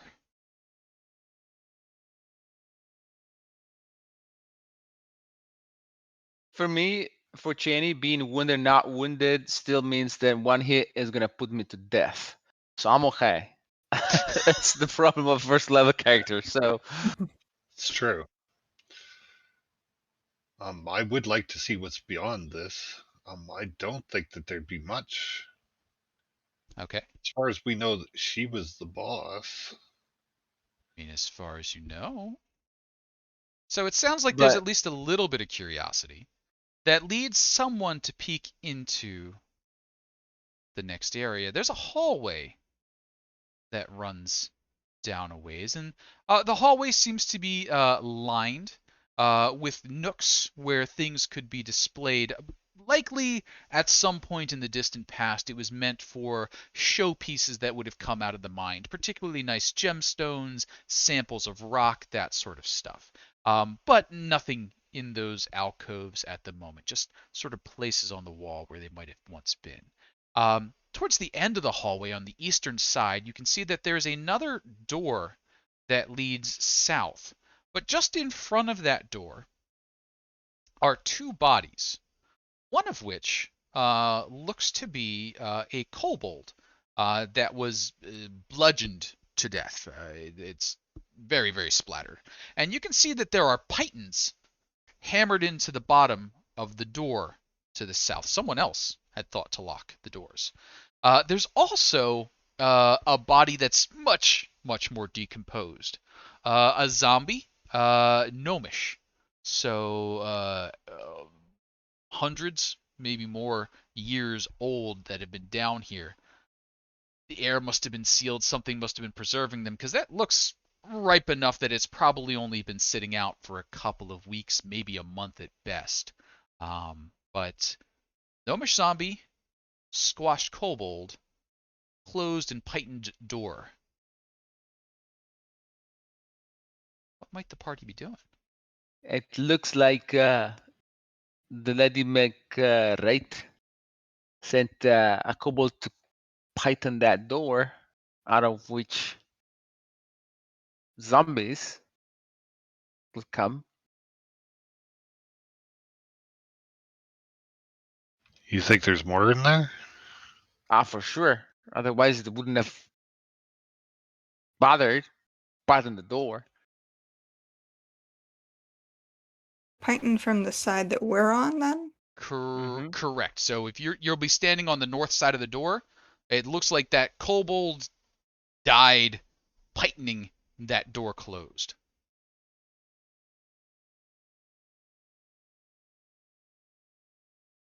I'm game. I'm not scared.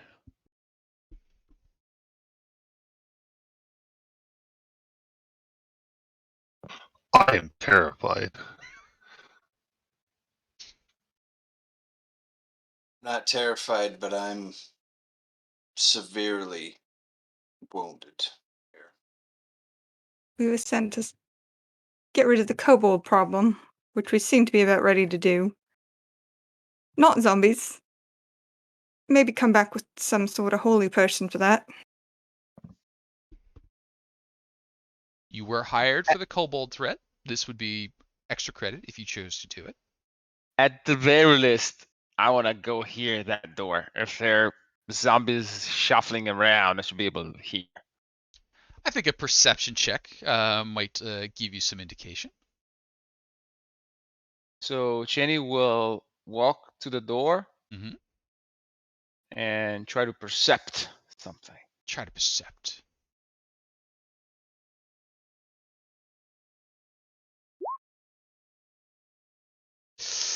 I think one of those No, fangs maybe ruptured an eardrum while she was chewing on you. Guys, there is nothing here. I'm sure. Nothing. Alrighty, Where's so we the should. treasure then?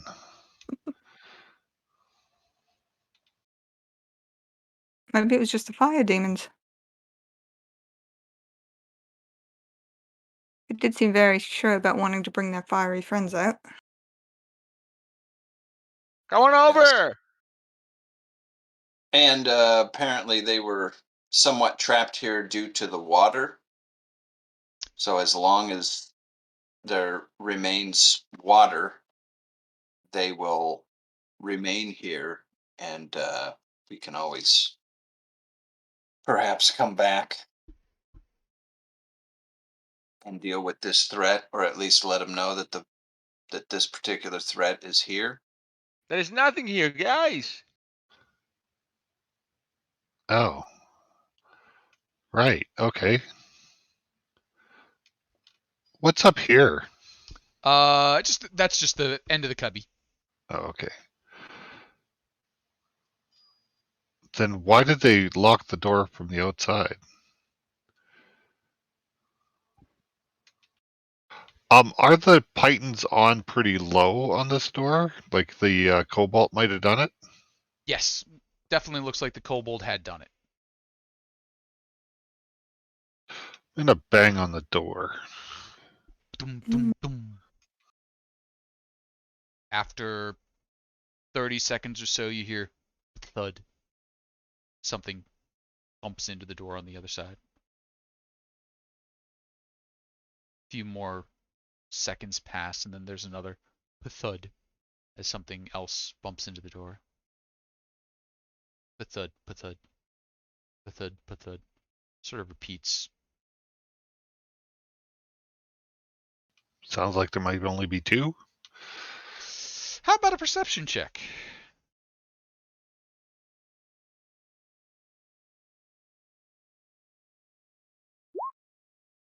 Yeah, two maximum. It's probably just actually one banging its hands. What is wrong with you all? Crazy.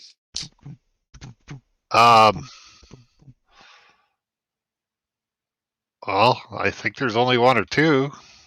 Think we can handle them? I'm pretty sure. Definitely possible. Can I listen? Is that Sure. allowed? Maybe a perception check. See if we can roll a 3 here. I'm going in there. I don't trust anyone. There we go.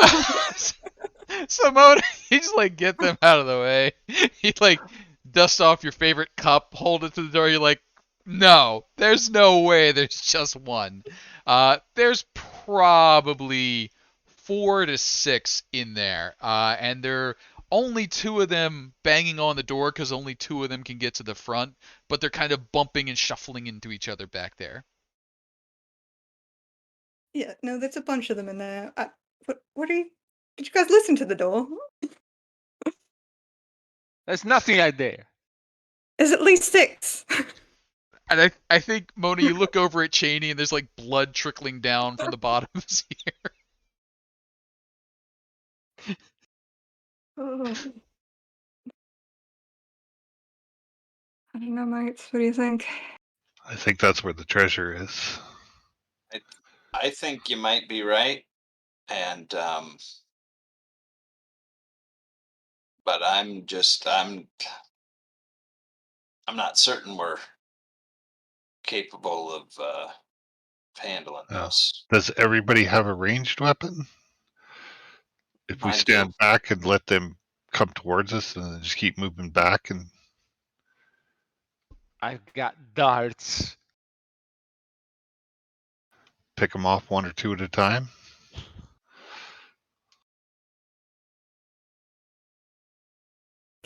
You do we have anything to hide behind now? They don't just run at us? And if it gets ugly, we could bar the door after the coffin. Did you already Python it? So we might want to open it up, because if we have to run, then it's Oh Python. yeah, that's the other thing is we probably have to deal with the other kobolds. Now you can wait on the kobolds. You can get yourself a long rest and just make your way out. You wouldn't have trouble with a handful of normal kobolds after a rest, but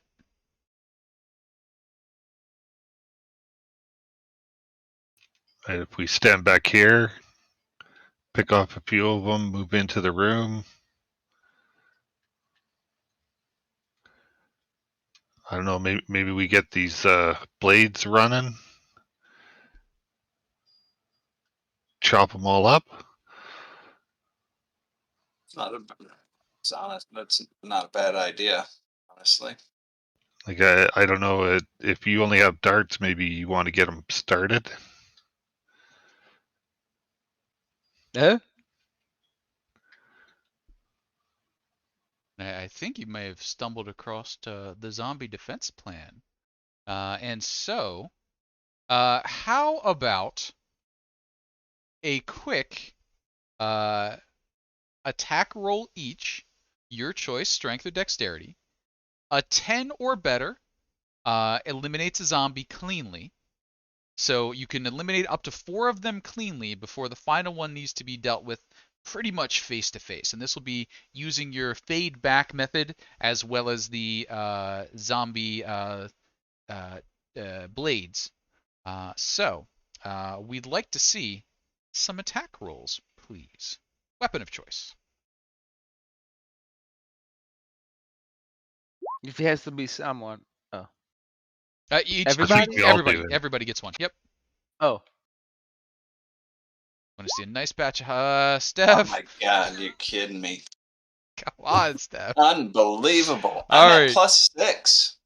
Please Crazy. arrange yourselves as you would be behind the blade walls.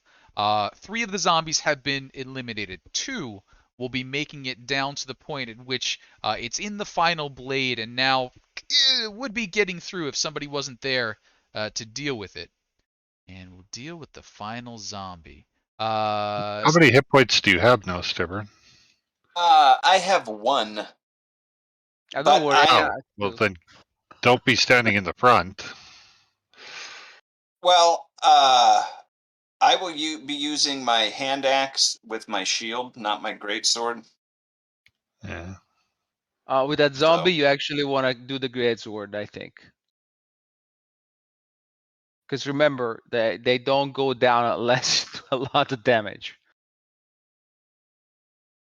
All right. Now, and we didn't get a short rest or anything, correct? No short Nope. rest yet. If you want, I do have a healing potion. I I've got am. No, I am. one, our too. maximum is screwed up. Yeah. So Yeah. Got it. So what I'm advocating is, I think Mona's doing all right. Got 2 hit points and only ever 2 hit points. Oh, okay. I'm the only one that's doing all right. Yeah. All of a sudden, the warlock's attitude changes. Jim and Rod, the zombies, are coming down. The others have been dispatched. One of them will have to be basically in the saw blade to get to you all. So we're going to be starting off with one of them in the blades. Oh, that was a rough set of rolls, guys. Elena, everybody, please make sure you're arranged the way that you'd want to be. Top of the turn order, Rod is in the blades, so Rod will be taking most likely some damage.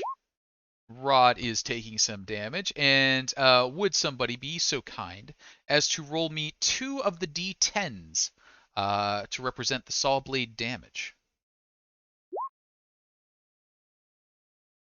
9 points of damage to Rod. And that is the current positioning as we start off. Elena, what are we doing?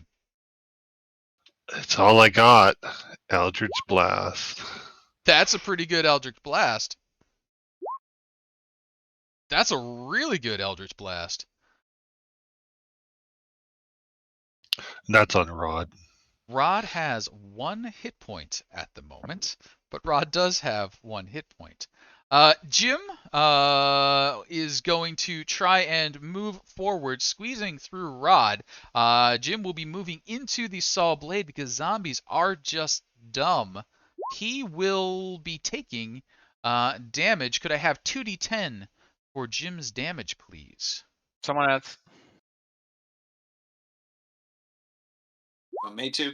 Oh, there you Oh, go. look at that beautiful Nice. 19. 19. Jim is down to 3 as he staggers forward, looking towards Stevram and Cheney. Stevram, you're in the front, so the zombies go slam with a 10, which I believe is a miss. That's correct. Cheney, Shane will attack, what is it, Jim? you got it. And fail. No, And no, an 8 hits a zombie. An 8 Really? hits. You're trying hard, but I'm not letting you lose. 9 is enough to force the zombie to check. Constitution saving throw, DC of 5 plus 9 is 14. Fall down, zombie does not fall down. Okay, Zombie is continue with strong the zombie. unarmed strike after that. Certainly may. But fail by 1. Come on. There is a player reroll sitting out there if you do want to use a player reroll. Guys, you tell me. Do it. Do it? Okay. Sure. They won't buy us more if we don't. Fair assessment? I don't think they're going to buy us more anyways, but Oh, on. not Wow. if you do that. Come on. we have just been failing on the rerolls anyways. It's a hard one adventure. Mona, what are we doing? Yeah, I'm gonna take a shot at Jim. All right, Jim. 13's going to hit. Oh, good. Thank gosh. Do a ton of damage, please. Yeah, and I think he's engaged with someone, so... 9 points of damage. That sets 14 as the DC he must pass on this Constitution saving throw. Jim fails it with a 13 and goes to pieces. Well struck, Mona. Goodbye, Jim. Stevram. Rod's there with 1 hit point, standing in a saw blade.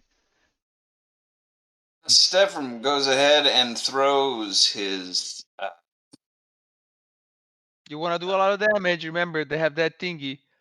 He's gonna throw the hand axe. Sure. It's gonna be.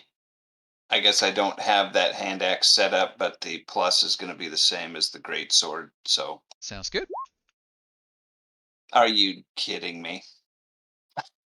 I can't make this stuff up, guys. Stevram, hand axe like ping, off somewhere, and anything else? Nope. We can only cry. We can only cry, Casey. That's all we can do. Rod moves out of the saw blade on his turn, staggering towards Elena. Elena, zombie slam. 7 is going to miss. Elena, what are you up to? Since he's right up close to me, I will cast Sacred Flame. Okay, Sacred Flame making the dex save. And 8 fails. 3 is more damage than he had, and Sacred Flame is radiant, correct? Yep. That damage causes the zombie to go to pieces. Congratulations, party. You have defeated the Hall of Zombies. You make your way back around, exploring what you've seen. You can see that this must have been the sleeping area for the gnomes, a number of beds and nooks set aside. You continue your way down, opening a final set of double doors on the south side to reveal, indeed, this is where the kobolds had been secreting their treasure. They must have had some way to handle the zombies that didn't go quite right of late.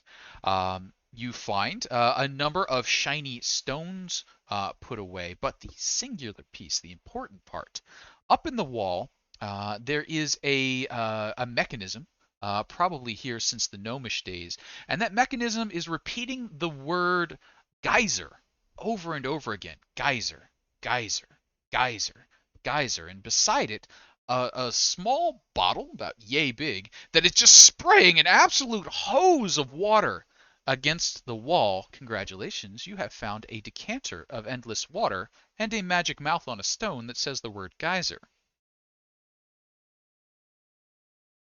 You separate the two, and the decanter stops spewing endless water, and you can see that this has not been good for the structural integrity of this area, just having a huge fountain of water geysering down. It must have done something with their mechanisms down in the craft area, but it would take someone with mechanical knowledge beyond, I think, what the party may have to deduce exactly what it was doing. But that's now available to you. The party will take a long rest and then make their way back out. Quick question. Both will be a success since you've got the ability to rest. Are you going to continue with the plan to send the kobolds off to the Black Dragon, or will you be fighting your way out with a little more of the brute forciness? What option will the party take?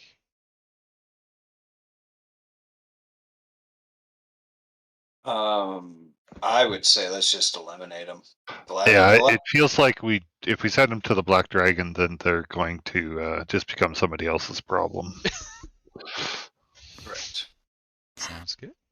Mm-hmm. So, does somebody want to use that geyser on the fiery things? on the fiery things? ooh, That's I mean, not a bad idea. they're Yeah. trapped. They're trapped there, so who cares? It's only one cave-in away from them not being trapped. sure. You take your decanter down and you turn the fire hose on the things inside, and maybe someday in the future you'll talk to someone about such things and learn that they were magma mephits that were imprisoned in there. But you extinguish the elements or drive them back to their plane. The amount of water you're able to produce does enough damage and cooling to put them out, and one at a time you put them down. Now, they don't go entirely quietly. Stevram, you discover, unfortunately, that your chainmail is quite easily to heat, and they do have the ability to heat metal. But after discovering that and keeping out of their line of sight, you're able to extinguish those flames. Good thought. Anything else the party would like to do on the way out? I believe there were 2 rooms we did not explore. If you feel, you know, If we're killing everything, then we might as well. Yep. Don't You want got to free the skunk. You got it. And he's got to free the skunk. You do a little bit of more exploration and spelunking. You eliminate a couple more kobolds and free a skunk. The remaining rooms, you can see that the kobolds have been trying to find their way to connect the caves up, digging small tunnels down through the rock. And that's probably what the other two were working at, trying to sound back and forth to see which way they should go to make the smallest connection down there. Eventually, you'll probably talk with some other folks and discover, yes, of course, the fire methods would not be able to pass through the running water, but also the vampire would not have been able to make it through the running water. So a passage was needed for both of them. The skunk was also pretty pissed off about being dunked under the water, but he can handle it. Anything else there, party? Well done all the way around. I mean, well done. I have reservations about the well done, but done. That's right. Correct. With the benefits of a long rest, all hit point maximums are restored. The vampire's sway over you falls away. Eventually, this construction is likely to collapse. That amount of water damage is probably not reparable. You'll explore the top side and maybe see where the entrance had once been, but the land had shifted either as a result of the disturbances from the temple some time ago or the more recent disturbances up north. Um, a little bit difficult to connect those methods to the temple. It seems this is probably a problem that existed prior to the temple's collapse. Um, but congratulations as you make your way back to the Matricular Deep. Kira takes 10 minutes, no more, to reward you 150 gold to be divided amongst the four of you.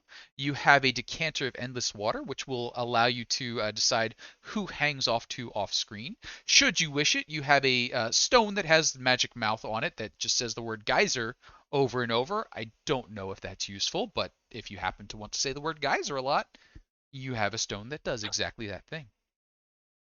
Congratulations, party. Thanks for joining us, and thanks out there for chat. You definitely saved them. They were trying Yeah. really, really hard Yeah. to have a hard night, but thank you all. If you like what we're doing, this is a community campaign. We're 20 sides to every story. If you'd like to play, we ask you to hop on in to the Discord, join us, and hang out, chat. And if you'd like to play a game, we've got a couple of these going over the next couple of months. The Tier 1 handled by a number of DMs on the chat, and then the Tier 2, which will be our level 5 and up.